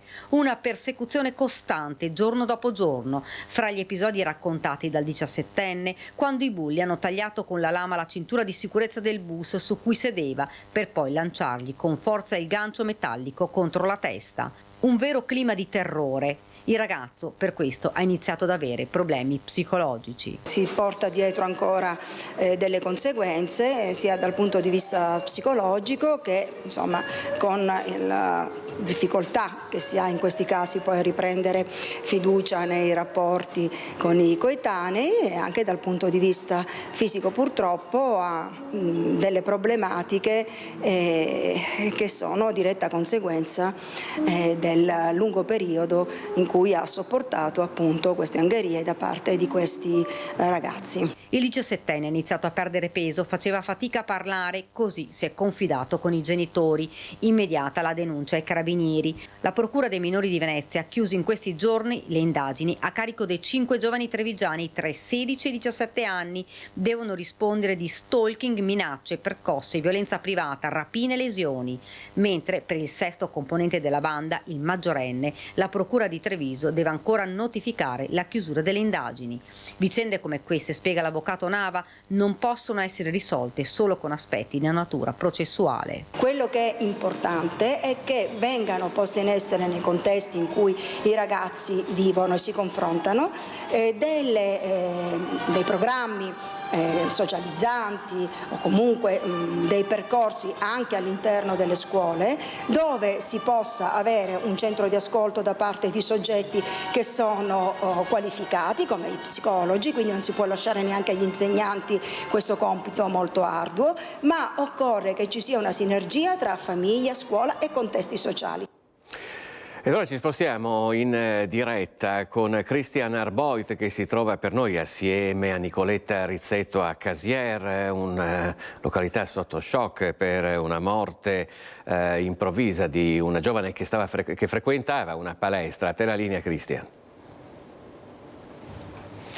Sì Filippo, buongiorno anche da parte di Nicoletta Rizzetto. Siamo all'esterno della palestra Bambù, un luogo molto noto, molto frequentato qui lungo il terraglio tra Dosson e Preganziol. Ieri all'interno di una delle sale fitness il malore fatale che poi nel corso del pomeriggio è costato la vita a questa 21enne Vania Vettorazzo. Vania Vettorazzo era una ragazza molto energica, sportiva, studentessa universitaria a Padova, frequentava la facoltà di statistica. Ieri si trovava in palestra alle 12:50 per frequentare una lezione di Pilates con la mamma Sara. Stava iniziando la lezione quando ha accusato il primo malore. Abbiamo parlato con il titolare della palestra, lo abbiamo appena lasciato e ci ha confermato quegli attimi concitati che poi sono diventati drammatici nel corso dei minuti, nel corso delle ore. Un primo malore con la ragazza che però è sempre rimasta cosciente, una situazione grave ma che all'inizio non faceva presagire l'epilogo che poi c'è stato. l'istruttrice di Pilates ha subito prestato le prime cure come da protocollo, poi ha allertato gli operatori del SUEM 118. La ragazza era cosciente, era vigile e accusava dei problemi di respirazione. Poi qui sul posto, qui alla palestra Bambù, sono arrivati i parasanitari del SUEM 118 della Cafoncello di Treviso, Cafoncello che si trova a pochissimi chilometri, quindi i soccorsi sono stati assolutamente tempestivi. La ragazza è stata condotta dal primo piano, dove si trova la palestra di Pilates, al piano terra. Sono continuate le manovre e poi appunto è stata portata in pronto soccorso con l'ambulanza. Ogni tentativo di salvarla è stato inutile, la situazione è progressivamente precipitata.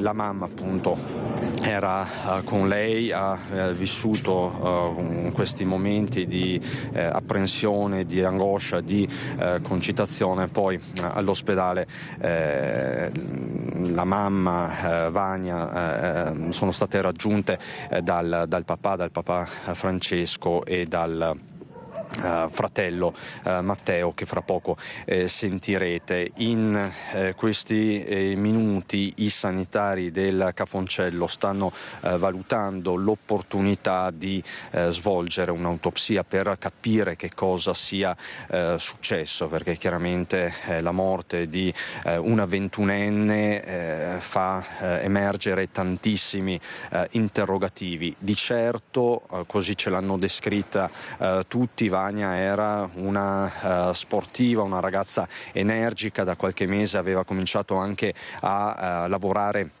in un pub di Quinto di Treviso, quindi studentessa e lavoratrice, non mancava mai alle lezioni di Pilates, quindi una forza della natura. Anche per questo davvero gli amici, i familiari, la palestra Bambù con i suoi istruttori, i suoi clienti, frequentatori sono letteralmente sotto shock. Tra l'altro ti aggiungo un particolare: Filippo, la ragazza, aveva un certificato di idoneità sportiva rilasciato da pochissimi mesi, risalente al 5 novembre scorso, ma davvero aveva praticato anche sport in passato, quindi nulla che facesse presagire un epilogo di questo tipo. Quindi bisognerà capire quali saranno le determinazioni dell'autorità sanitaria da qui alle prossime ore. Intanto il titolare della palestra poco fa ci ha confermato l'intenzione di sospendere le attività della struttura nel giorno dei funerali. Io però, Filippo, ti farei ascoltare la ricostruzione, le riflessioni, il ricordo, il ritratto di Vania che ci ha fatto poco fa il fratello Matteo, distrutto dal dolore ma estremamente disponibile e delicato nel parlarci e nell'affidarci un ricordo della sorella minore di Vania. E per il momento da Dossona di Casera è tutto, con Nicoletta Rizzetto, lanciando appunto un'intervista del giovane Matteo Vettorazzo. Ti restituisco la linea. Matteo, torniamo alla giornata di ieri. Voi come avete saputo del malore? Io personalmente ero a lavoro, mi è arrivato un messaggio più o meno sulle 2 da mia mamma dicendomi che appunto la Vania aveva avuto un arresto cardiaco e che la stavano portando in ospedale. Quindi ho avvisato a lavoro, sono andato in ospedale. Lì c'erano mia mamma e mio papà che appunto stavano aspettando in una stanzina l'esito da parte dei medici. Io sono arrivato un po' dopo e abbiamo aspettato. Dopo 20 minuti che sono arrivato io, i medici ci hanno detto che hanno provato a rianimarla, tutte le pratiche insomma, però il cuore non batteva più. Questo verso che ora?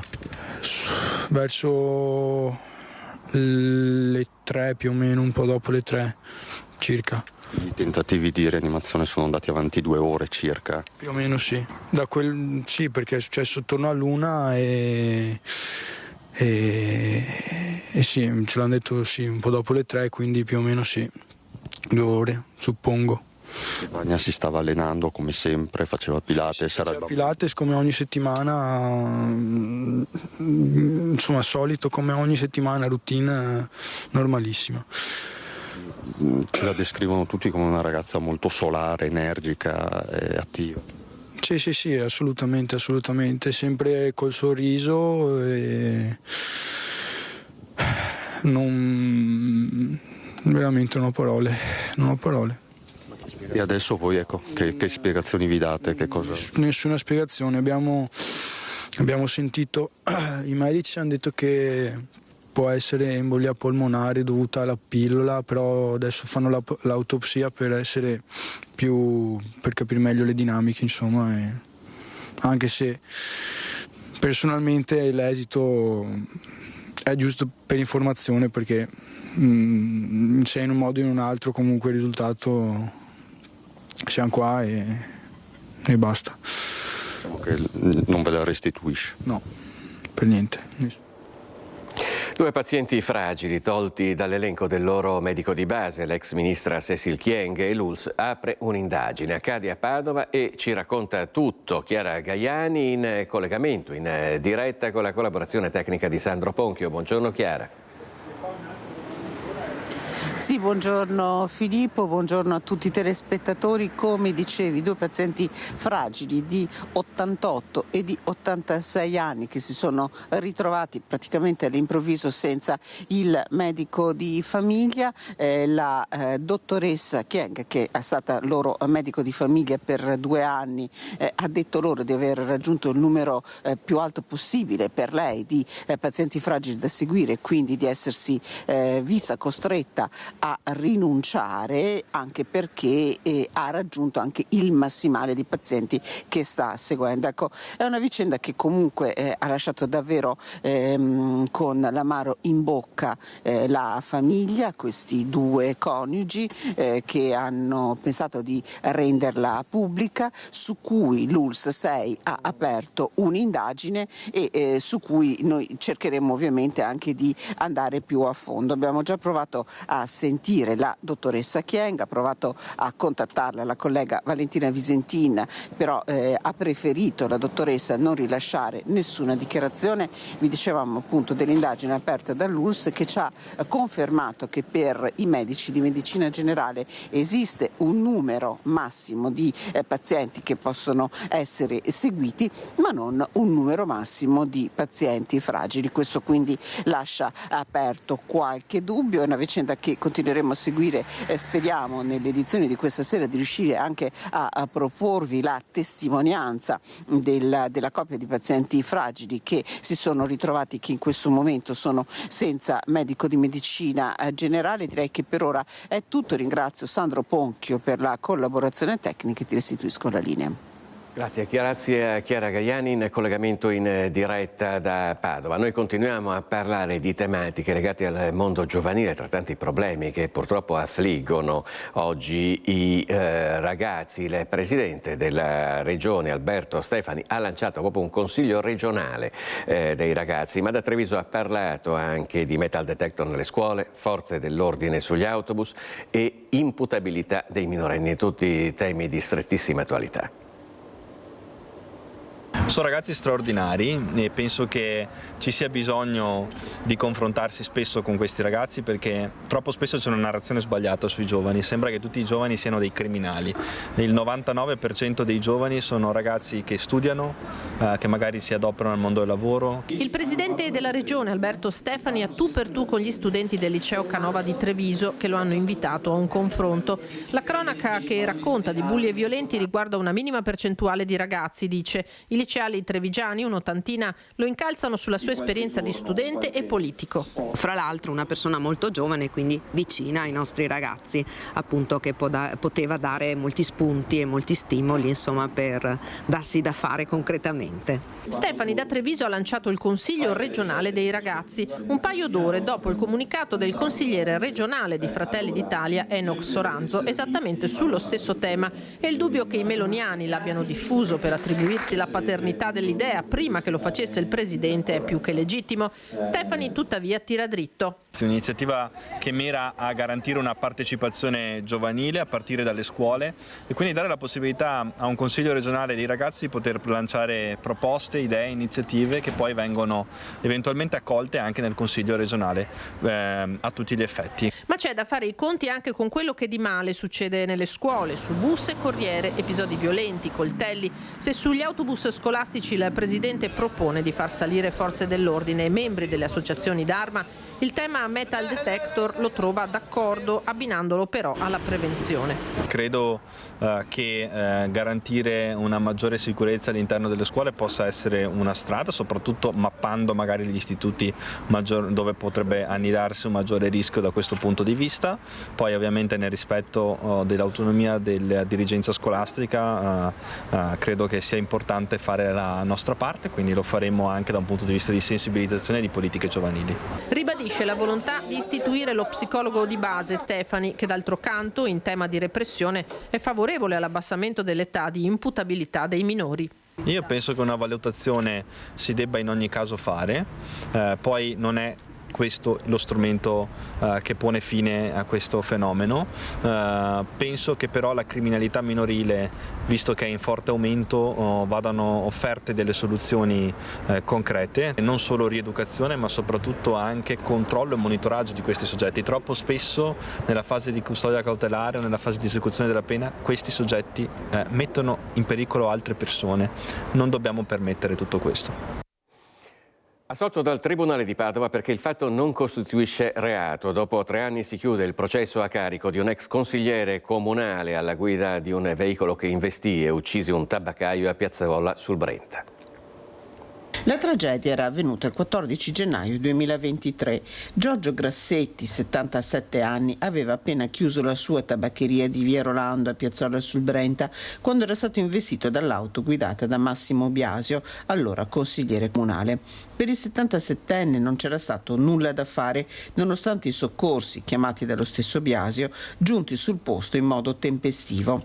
A 3 anni dal tragico incidente, il Tribunale di Padova ha assolto l'ex consigliere comunale dall'accusa di omicidio stradale e stabilito che il fatto non costituisce reato.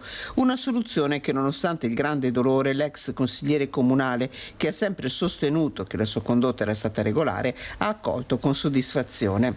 Secondo quanto stabilito dalle indagini, l'uomo stava viaggiando nel rispetto dei limiti di velocità e la vittima avrebbe attraversato la strada del centro cittadino a una 50 di metri dalle strisce pedonali.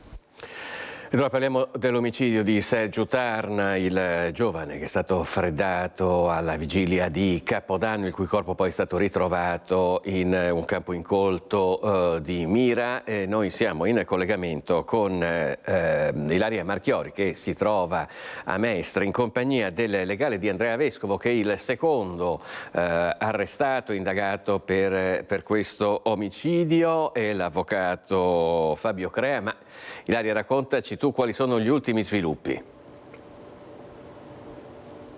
Sì, buongiorno Filippo, buongiorno ai nostri telespettatori. Hai detto bene, ci troviamo qui insieme all'avvocato Fabio Crea, che da poche ore, possiamo dire, da qualche giorno è il nuovo legale difensore di Andrea Vescovo, detto Vischio, considerato il complice di Riccardo Salvagno. Vescovo è stato trasferito dal carcere di Venezia, da Santa Maria Maggiore al carcere di Treviso. Allora, avvocato, lei è riuscito a vederlo? Gli ha parlato? Le ha detto qualcosa? Ovviamente sappiamo che insomma non si possono riferire tutti i contenuti dei vostri incontri, però innanzitutto lei come l'ha trovato?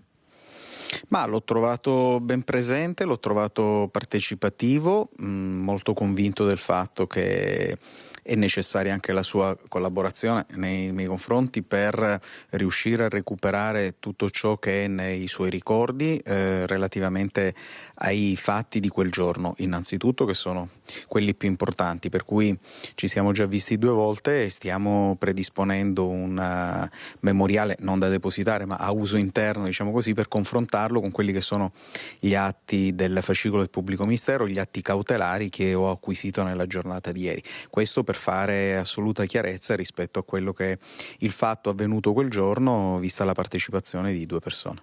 Ecco, dopo essere stato arrestato nella casa di Spinea, dove vive insomma con la mamma, lui poi c'è stato un primo interrogatorio, lui si è avvalso della facoltà di non rispondere, ora ne ha previsto un altro.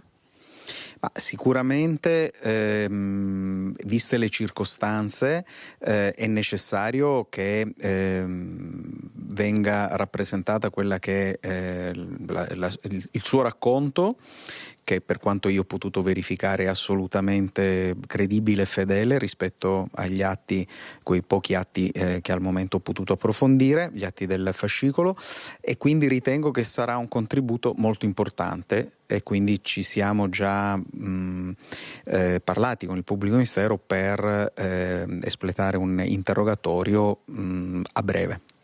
Senta, avvocato, il compagno della mamma Antonella, la mamma di Andrea, aveva dichiarato insomma anche attraverso la stampa che insomma non era convinto che potesse essere stato lui a sparare, dice non può essere stato lui. Questa è una convinzione che avrebbe anche lei? Assolutamente sì.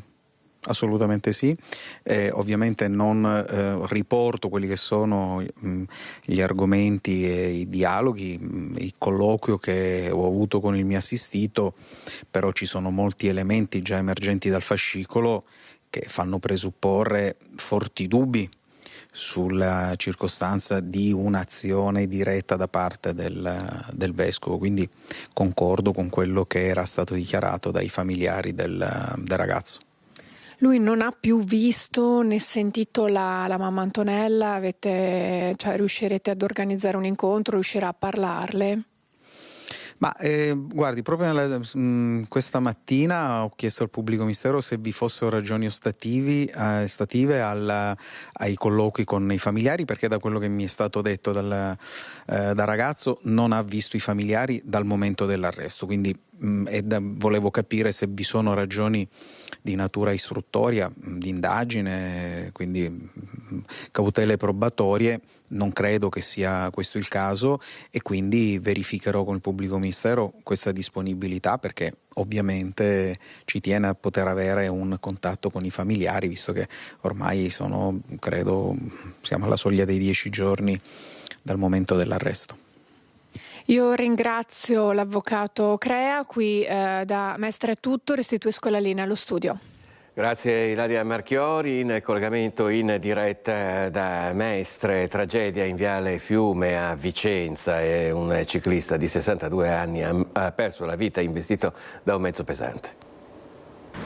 Ci sono ancora i segni sull'asfalto della tragedia avvenuta poco prima delle 8 tra Viale Fiume e la rotatoria che conduce a Saviabona, in cui nell'impatto tra un camion e una bici ha perso la vita un ciclista. Sul posto sono immediatamente intervenuti i sanitari, ma nonostante i tentativi di rianimarlo, per l'uomo non c'è stato nulla da fare. Impegnati per tutta la mattinata anche gli agenti della polizia locale per i rilievi e per far defluire il traffico, e per la ricostruzione delle dinamiche dell'incidente tuttora al vaglio. Si tratta di una zona trafficata con diversi istituti scolastici a poche centinaia di metri. Servirebbero piste ciclabili? Sì, ci vorrebbero, sì, sono in altri posti, ma qua no. A un certo momento ti trovi con la rotatoria. Dobbiamo stare attenti anche noi in bicicletta, però qua non ce ne sono in questa zona. Tra l'altro è una zona anche vicina agli istituti scolastici. A scuole, tutto, così siamo messi. In teoria è la ciclabile di là, ma qua della rotatoria non ci sono ciclabili. Servirebbero, anzi 2 servirebbero, una per, ripeto, per i campetti qua che ci sono sempre ragazzini, e una perché per le scuole, io tra l'altro sono passata 2 ore dopo e sono rimasta sconvolta. Qui è una rotatoria molto pericolosa, io l'ho detto più volte, perché qui c'è la gente che arriva a 80 all'ora e si rischia tutte le volte, soprattutto se sei in bicicletta.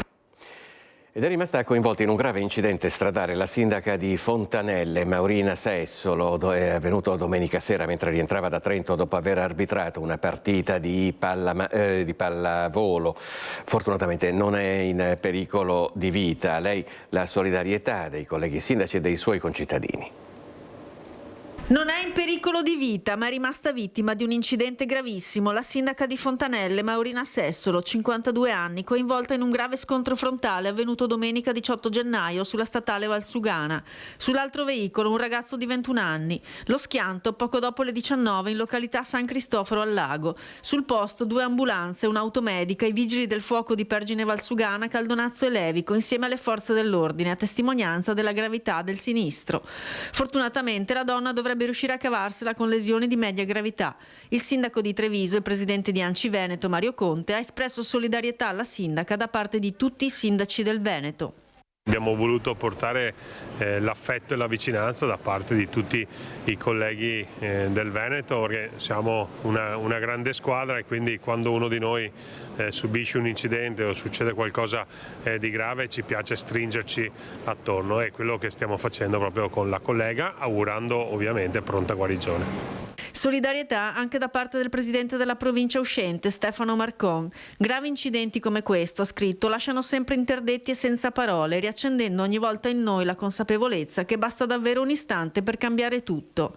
Ancora un augurio a Maurina. Sulle dinamiche dell'incidente si sta ancora indagando. Entrambi i conducenti sono stati portati in codice rosso all'ospedale Santa Chiara di Trento. La sindaca non ha mai perso conoscenza durante tutte le operazioni e ha già iniziato la lunga convalescenza per le ferite riportate. Appena sarà possibile verrà trasferita al Cafoncello di Treviso.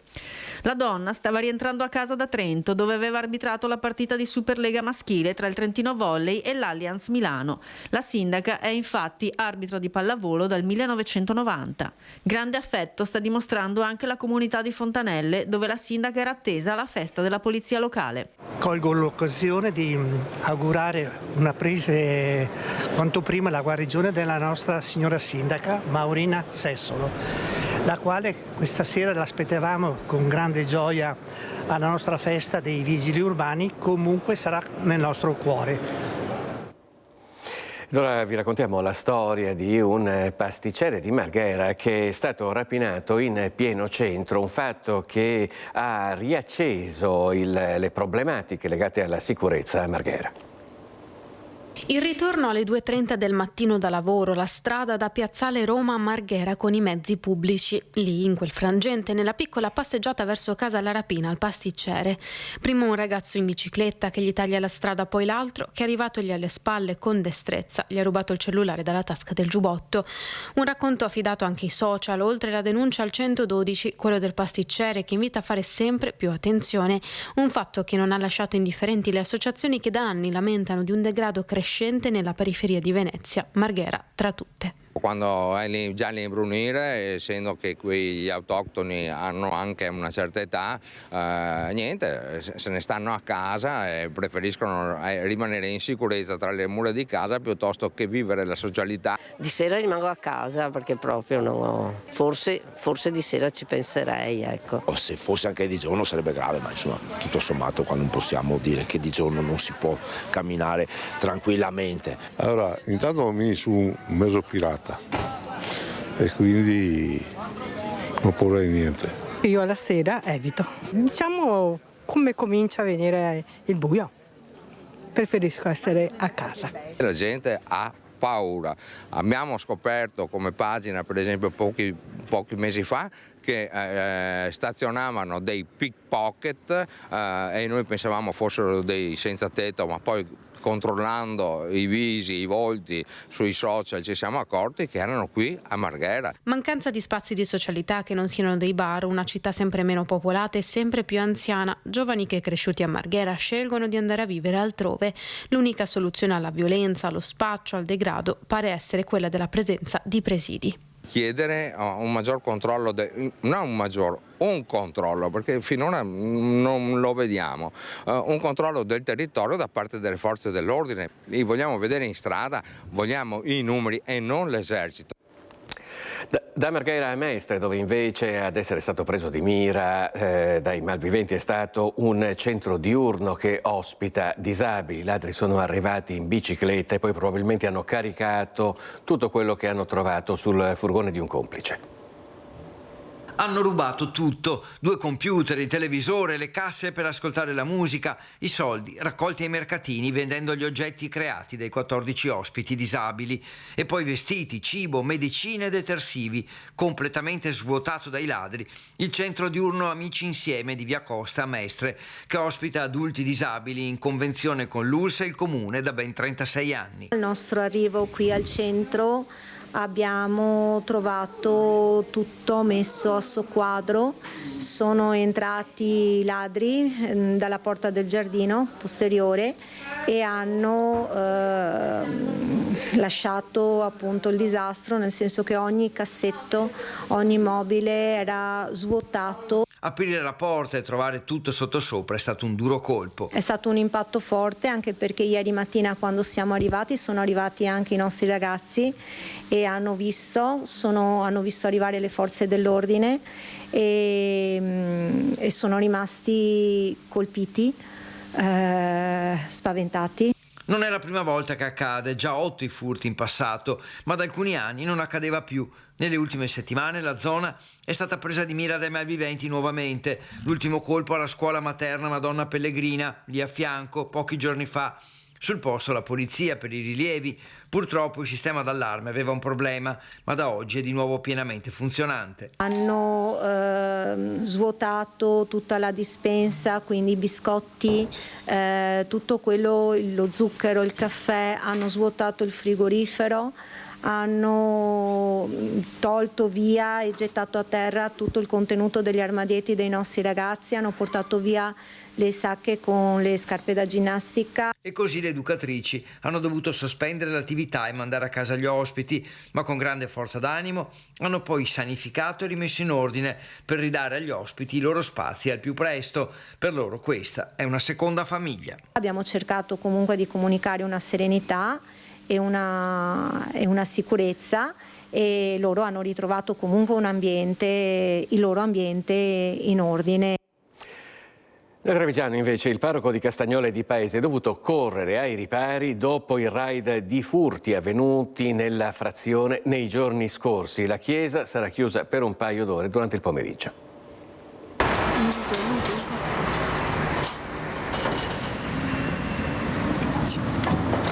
Mentre le campane suonano alle 12, il custode chiude le porte della chiesa di Castagnole. Come recita il cartello appeso al portone d'ingresso, riaprirà alle 15.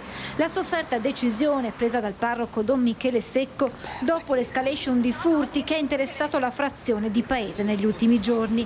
Anche la stessa parrocchia è finita in passato nel mirino dei malviventi.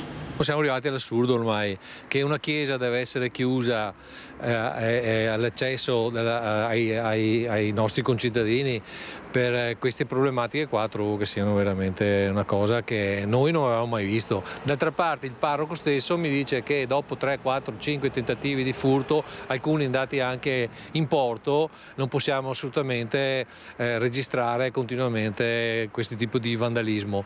Il fatto è che vengono rubate le offerte ai poveri e ai defunti, e quindi la cosa è ulteriormente fastidiosa. Una decisione, quella di Don Michele, condivisa anche dagli stessi fedeli.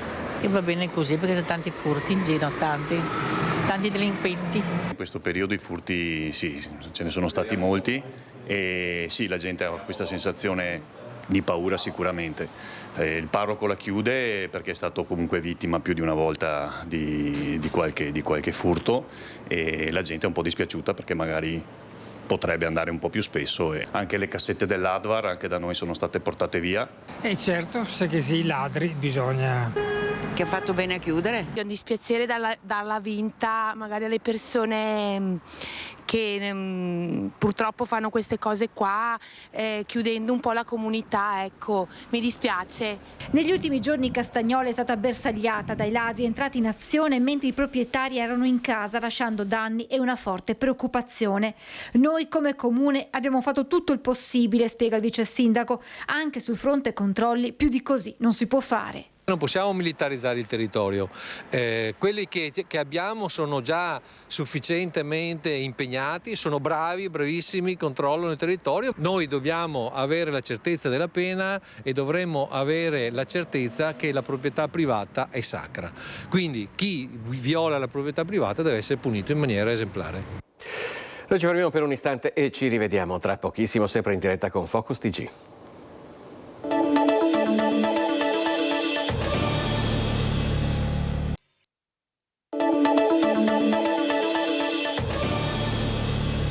Bentrovati in diretta nuovamente con Focus TG e ora ci spostiamo a Belluno, dove con la firma di un protocollo di intesa è stata istituita da oggi Rete Daphne Belluno, un'iniziativa che colma una lacuna dell'ordinamento giudiziario a favore delle vittime di reato. Tiziana Bolognani. Da settembre è operativo e da oggi c'è un protocollo d'intesa che sancisce la nascita di Rete Daphne anche in provincia di Belluno, una rete diffusa che è volta a tutelare le vittime di reati in un contesto di ordinamento giudiziario assai farraginoso che è come dire, più propenso o propenso nel senso assoluto e totale a garantire anche l'assistenza legale gratuitamente a chi compie i reati e si scorda delle vittime. Al mio fianco l'assessore ai servizi sociali del Comune di Belluno Marco Dal Ponte e Emma Benedetti, che è referente di Rete Daphne Verona. Dobbiamo dire che Belluno è anche si parte a Belluno con questa Rete Daphne, ma siete già con un lavoro avviato a settembre che comincia a dare dei risultati e che è un impegno condiviso, come si dice, non sono parole come dire di circostanza, questa rete che deve funzionare e inizia a funzionare. Sì, noi fin da subito abbiamo creduto a questo progetto, un progetto importantissimo che dà veramente aiuto a chi ha subito dei reati di qualsiasi natura. Qua non abbiamo né distinzione di genere ma neanche distinzione di reato, vengono compresi tutti e per qualsiasi età. Diamo un'opportunità a queste persone di avere dei supporti importanti a livello gratuito. La rete che abbiamo costituito è una rete secondo me favolosa che dovrà essere ampliata, dovrà essere un progress continuo che ci sarà e che ci darà ulteriori opportunità per dare servizi veramente a chi ha subito questi reati. E dobbiamo dire che questo protocollo è stato sottoscritto certamente da chi fa parte della rete e della rete fanno parte il Tribunale di Belluno, la Procura della Repubblica di Belluno.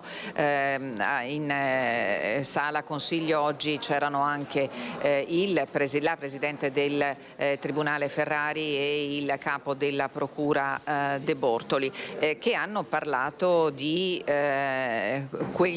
necessità di coprire questo vuoto, questo vulnus che di fatto ha messo in difficoltà davvero moltissime persone, non soltanto dal punto di vista psicologico, è vero Emma Benedetti?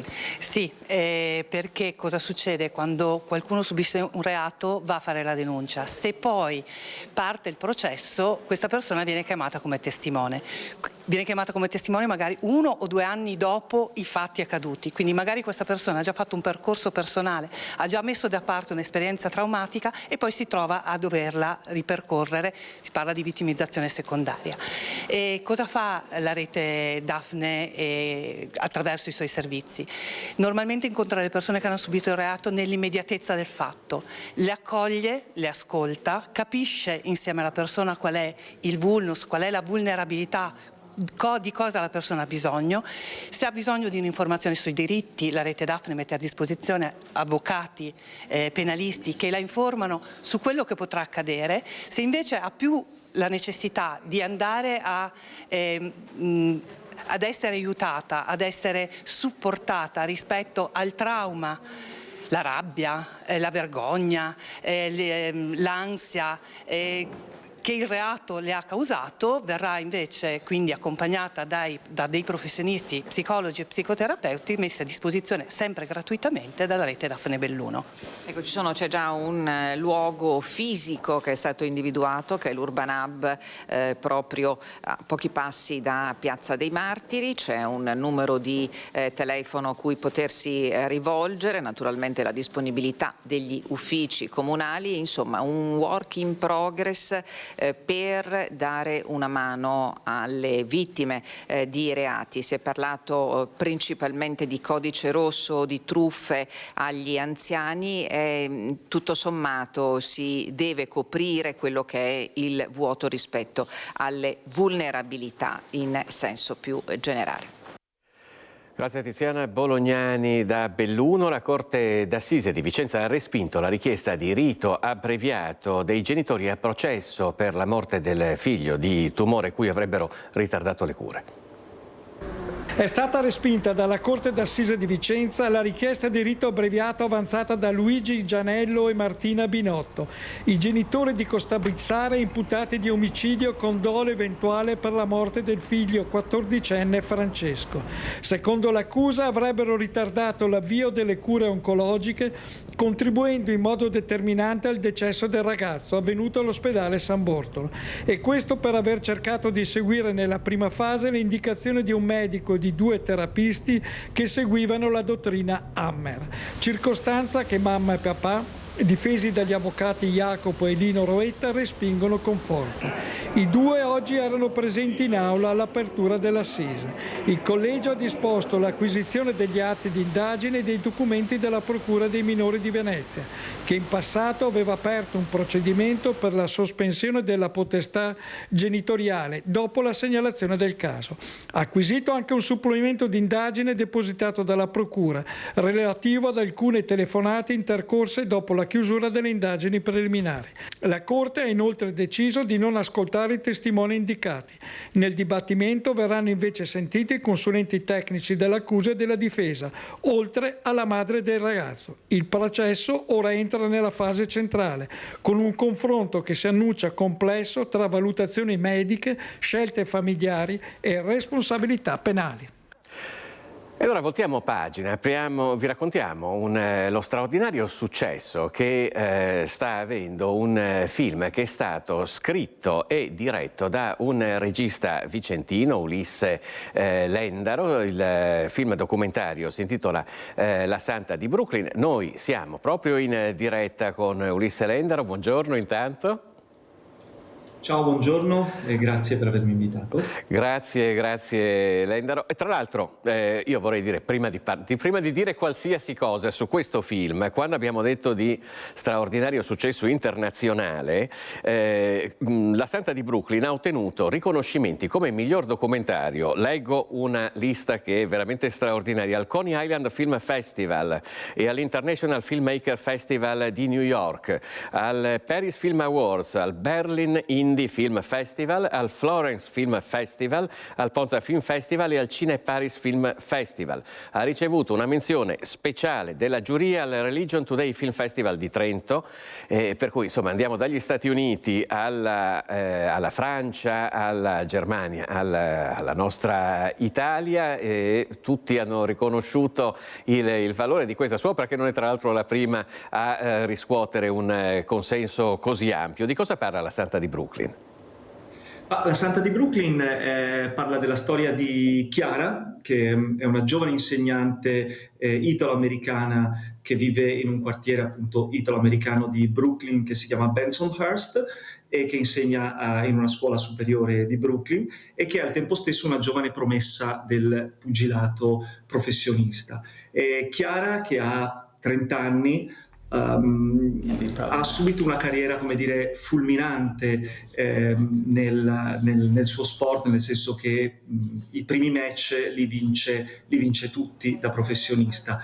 Poi però un incidente le fa un po' crollare il mondo addosso, anche perché Chiara comunque ha scelto di avvicinarsi al pugilato perché comunque proviene da una famiglia molto problematica, con dei fratelli che insomma sono stati hanno avuto dei problemi di droga da sempre, dei genitori separati, una figura paterna mai presente. E comunque dopo questa eccezionale carriera in qualche modo costellata da sole vittorie, questo drammatico incidente sul ring la costringe a ritirarsi dalle scene dei combattimenti. Quando tutto sembra perduto, Chiara trova in qualche modo nella fede un appiglio per risorgere dalle proprie ceneri. Della specificità della trama, la prima considerazione che mi viene da fare è che forse un po' tutti possiamo riconoscerci nell'esserci, che ci possa essere capitato di trovarci in un momento della nostra vita in cui siamo stati costretti magari da eventi esterni a rimettere in discussione quelle che erano le nostre attività fino al giorno prima e con tutte poi naturalmente le difficoltà a uscirne e a riprendere un cammino. Probabilmente questo è uno dei messaggi del film. Guarda, la storia di Chiara è una storia vera. La protagonista del docufilm è proprio Chiara, che si è voluta raccontare. Io sono riuscito a conoscerla, a venire a conoscenza della sua storia, facendo alcune ricerche sul web e poi sentendola, incontrandola e poi appunto spendendo con lei svariati mesi in giro per New York, per Manhattan, Brooklyn e altri stati degli Stati Uniti. Però sì, quello che mi ha colpito di Chiara è che è una ragazza normale, ma come tante ragazze normali anche un po' speciale, e quindi chi di noi non ha avuto un momento di difficoltà vera nella vita dalla quale poi si è dovuto rialzare, e quindi mi piaceva molto questa metafora della vita con il ring. Certo. Senta, lei è un regista vicentino, ha girato questo film negli Stati Uniti, due paesi che a volte vengono detti agli antipodi per quello che riguarda la cinematografia. Da un lato ci sono gli Stati Uniti in cui il cinema rappresenta una voce importantissima dell'economia, è una vera e propria industria, dall'altro il nostro paese in cui spesso si parla di un percorso molto difficile, soprattutto per chi lo vuole intraprendere come professione. Sì, io ho avuto anche la fortuna di fare le mie prime esperienze cinematografiche, appunto per esempio con il film L'età imperfetta, coprodotto da Rai Cinema in Italia. L'Italia è un paese preso a modello e quindi dal punto di vista cinematografico da tutto il mondo. È vero, come diceva lei, che negli Stati Uniti il cinema è visto come un fare impresa, quindi un investimento vero e proprio, mentre in Italia la questione finanziamenti, sovvenzioni, quindi produzioni cinematografiche sono sostanzialmente a carico dello Stato. Qui però si aprirebbe un discorso un pochino più, secondo me, complesso che riguarda la produzione audiovisiva in Italia. Diciamo che io ho voluto provare a girare una cosa all'estero proprio perché non riuscivo ad avere per alcuni nuovi progetti in Italia delle risposte abbastanza veloci, e così ho detto provo a fare una cosa totalmente indipendente a New York, perché vedere New York magari sai con un occhio italiano e quindi da regista italiano a New York probabilmente dai una visione diversa da chi invece a New York ci vive, e la prova è stata che appunto ad oggi abbiamo partecipato in competizione, come si dice in competition, quindi in finale a 35 festival del cinema, tra cui molti a New York, almeno 4 o 5 a New York, che vuol dire che insomma è piaciuto anche ai newyorkesi questo docufilm. Sì, noi abbiamo parlato appunto del successo e dei consensi che ha raccolto la Santa di Brooklyn per i festival. Per quello che riguarda invece la distribuzione del film anche nel nostro paese, sapevo che anche qui le cose sono molto cambiate, ovviamente, perché accanto a quelle che sono le sale cinematografiche ci sono altri metodi di diffusione. Sì, in Italia è molto molto complicato essere distribuiti in sala. Credo che ormai siano rimaste un paio di distribuzioni vere che sono Vision e 01 è la distribuzione di Rai Cinema, e voi potete immaginare la quantità di prodotti italiani che ambiscono a essere distribuiti. Quando io ho pensato anche, come dire, al formato di questo film, il mio primo pensiero è stato quello di fare un formato che potesse essere innanzitutto considerato un film d'autore e che quindi potesse intraprendere sperabilmente la strada dei festival, che, come dire, la prima sarebbe la prima scelta in una poi possibile filiera distributiva, nel senso che se tu un prodotto audiovisivo lo fai andare direttamente in televisione non viene comunque più preso né ai cinema né tantomeno ai festival. Quindi il fatto che il film stia andando molto bene ai festival era quello che io volevo, non è neanche un anno che lo stiamo cercando di presentare ai festival, e questo contribuisce a dare molta qualità al film. Vi dico anche che ho avuto un paio di proposte distributive recenti, non italiane, e quindi dagli Stati Uniti, per la distribuzione del film con un passaggio in sala cinematografica. Poi naturalmente ci sono anche altri canali di diffusione come le piattaforme online, credo che quelle saranno probabilmente quelle in cui la maggior parte delle persone potrà vedere La Santa di Brooklyn. Le chiedo un'ultima curiosità, si parla di cinema indipendente nel caso suo, qual è la differenza rispetto al cinema così come lo conosciamo e quanto spazio c'è per il cinema indipendente in Italia? Allora, la differenza a livello di prodotto finito non si dovrebbe vedere, nel senso che un film è per il pubblico, principalmente è per il pubblico, quindi festival, sale cinematografiche, piattaforme, ma perché l'audience lo veda, quindi il pubblico lo veda e lo giudichi indipendentemente dal budget e dal fatto che sia indipendente o meno. La differenza sostanziale per quanto riguarda l'Italia è che un film indipendente, un film che non ha avuto accesso a nessun tipo di aiuto statale, né diretto né indiretto. Quando parlo di aiuti indiretti mi riferisco alle sovvenzioni, di aiuti indiretti mi riferisco al tax credit interno o esterno, quindi a credito d'imposta produttore o distributore. Quindi è questa la differenza formale, e quindi va da sé anche un pochino una differenza di budget sostanzialmente. Si presuppone che un film che è partecipato in qualche modo dallo Stato o comunque da una major abbia un impatto finanziario più elevato e quindi una cura sostanzialmente maggiore, anche se a volte non è così, perché non è che ciò che viene investito in un film viene investito completamente, anche se si dovrebbe, nella fase di realizzazione, o meglio ancora di post-produzione, o meglio ancora di distribuzione dello stesso. Senta, Lendaro, io le chiedo un'ultima cosa perché siamo purtroppo già in chiusura. Naturalmente lei adesso sta accompagnando il film nel suo percorso, ma inevitabilmente la domanda è quale sarà il suo prossimo impegno e se tornerà a girare in Italia o in Veneto. Sì, il prossimo impegno è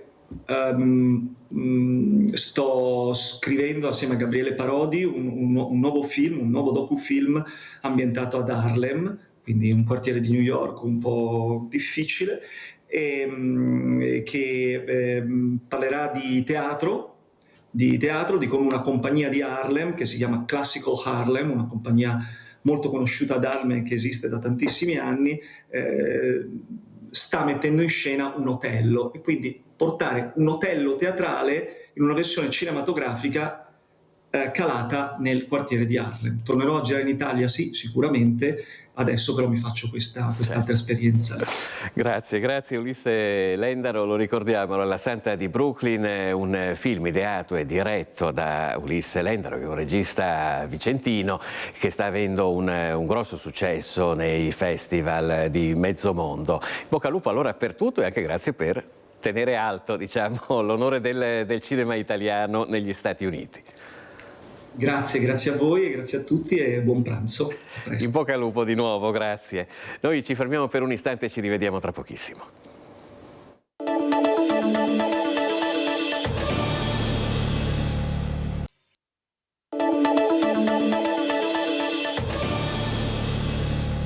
Bentrovati nuovamente in diretta con Focus TG. Anche gli agricoltori veneti in piazza Strasburgo per protestare contro gli accordi tra l'Unione Europea e i paesi sudamericani del Mercosur. Siamo a Strasburgo per un motivo molto chiaro: difendere il reddito degli agricoltori. Non è più pensabile che vengano sottoscritti accordi di libero scambio senza che venga garantito il principio di reciprocità. Dobbiamo sottostare per produrre regole molto ferree, e lo stesso deve essere per tutti i prodotti che arrivano all'interno dell'Unione Europea. La Commissione von der Leyen deve smetterla di svendere l'agricoltura a favore di altri settori produttivi come l'automotive, il farmaceutico. Centinaia di agricoltori da tutto il Veneto a Strasburgo per protestare davanti al Parlamento europeo contro l'accordo di libero scambio tra l'Unione Europea e il Mercosur, l'Organizzazione Economica Regionale Sudamericana. L'accordo era in discussione in aula. La Coldiretti chiede di bloccare l'importazione di prodotti cosiddetti sleali che non rispettano gli standard europei. Tracciabilità dei prodotti che deve essere garantita anche tra le richieste della CIA presente alla protesta di Strasburgo con una nutrita delegazione di agricoltori veneti. Siamo qui a Strasburgo per rivendicare la dignità del lavoro agricolo e degli agricoltori.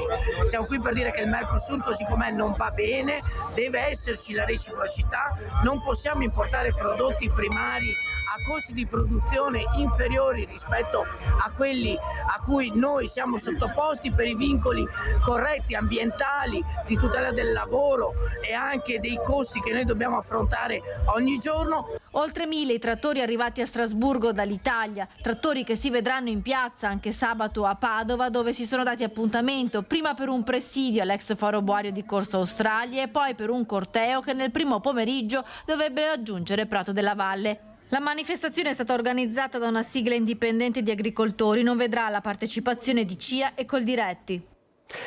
Cambiamo argomento, ma parliamo di un'altra vicenda che sta facendo molto discutere in questi mesi ed è quella della nomina di Beatrice Venezia, direttrice musicale del Gran Teatro La Fenice di Venezia. Da Pisa, in occasione di una conferenza stampa, proprio Beatrice Venezia ha respinto le accuse di raccomandazione a direttrice del Teatro La Fenice, rispondendo agli orchestrali che, come sapete, protestano da diversi mesi sulla sua nomina. Le spille le avrei fatte più stilizzate, magari con degli svaroschi. La polemica su di me è assurda, ma l'ho seguita poco. Sono talmente raccomandata da lavorare quasi esclusivamente all'estero. Partita finisce quando arbitro fischia. Tono pacato, ma parole taglienti, quelle di Beatrice Venezia, nominata direttrice dell'orchestra del Teatro La Fenice e che ha scatenato tra le maestranze dello stesso una vera e propria rivolta. I commenti arrivano alla presentazione della Carmen che dirigerà in programma a Pisa. Gli orchestrali in rotta con la direzione avevano chiesto a Venezia un passo indietro, ma dalla diretta interessata nessun dubbio. Chiedono un passo indietro, ma io a Venezia ancora non ci ho mai messo piede. All'estero si chiedono come mai un teatro sia in mano ai sindacati, ha detto, per poi chiudere con poche battute la questione Fenice. Dure le reazioni anche da Roma. Ci prendiamo la responsabilità di dirlo noi a Beatrice Venezia. L'arbitro ha già fischiato, la partita finita e le squadre sono già negli spogliatoi da un pezzo, chiosano dalla Commissione Cultura del Movimento 5 Stelle. Quando un'orchestra si esprime in modo così esplicito, ciò che conta è solo il rispetto del lavoro, della professionalità e della dignità di chi tiene in vita un'istituzione culturale. Chiunque altro al suo posto avrebbe già fatto un passo indietro per tutelare il prestigio, dicono, di una delle più straordinarie istituzioni culturali del paese. Questo è accanimento.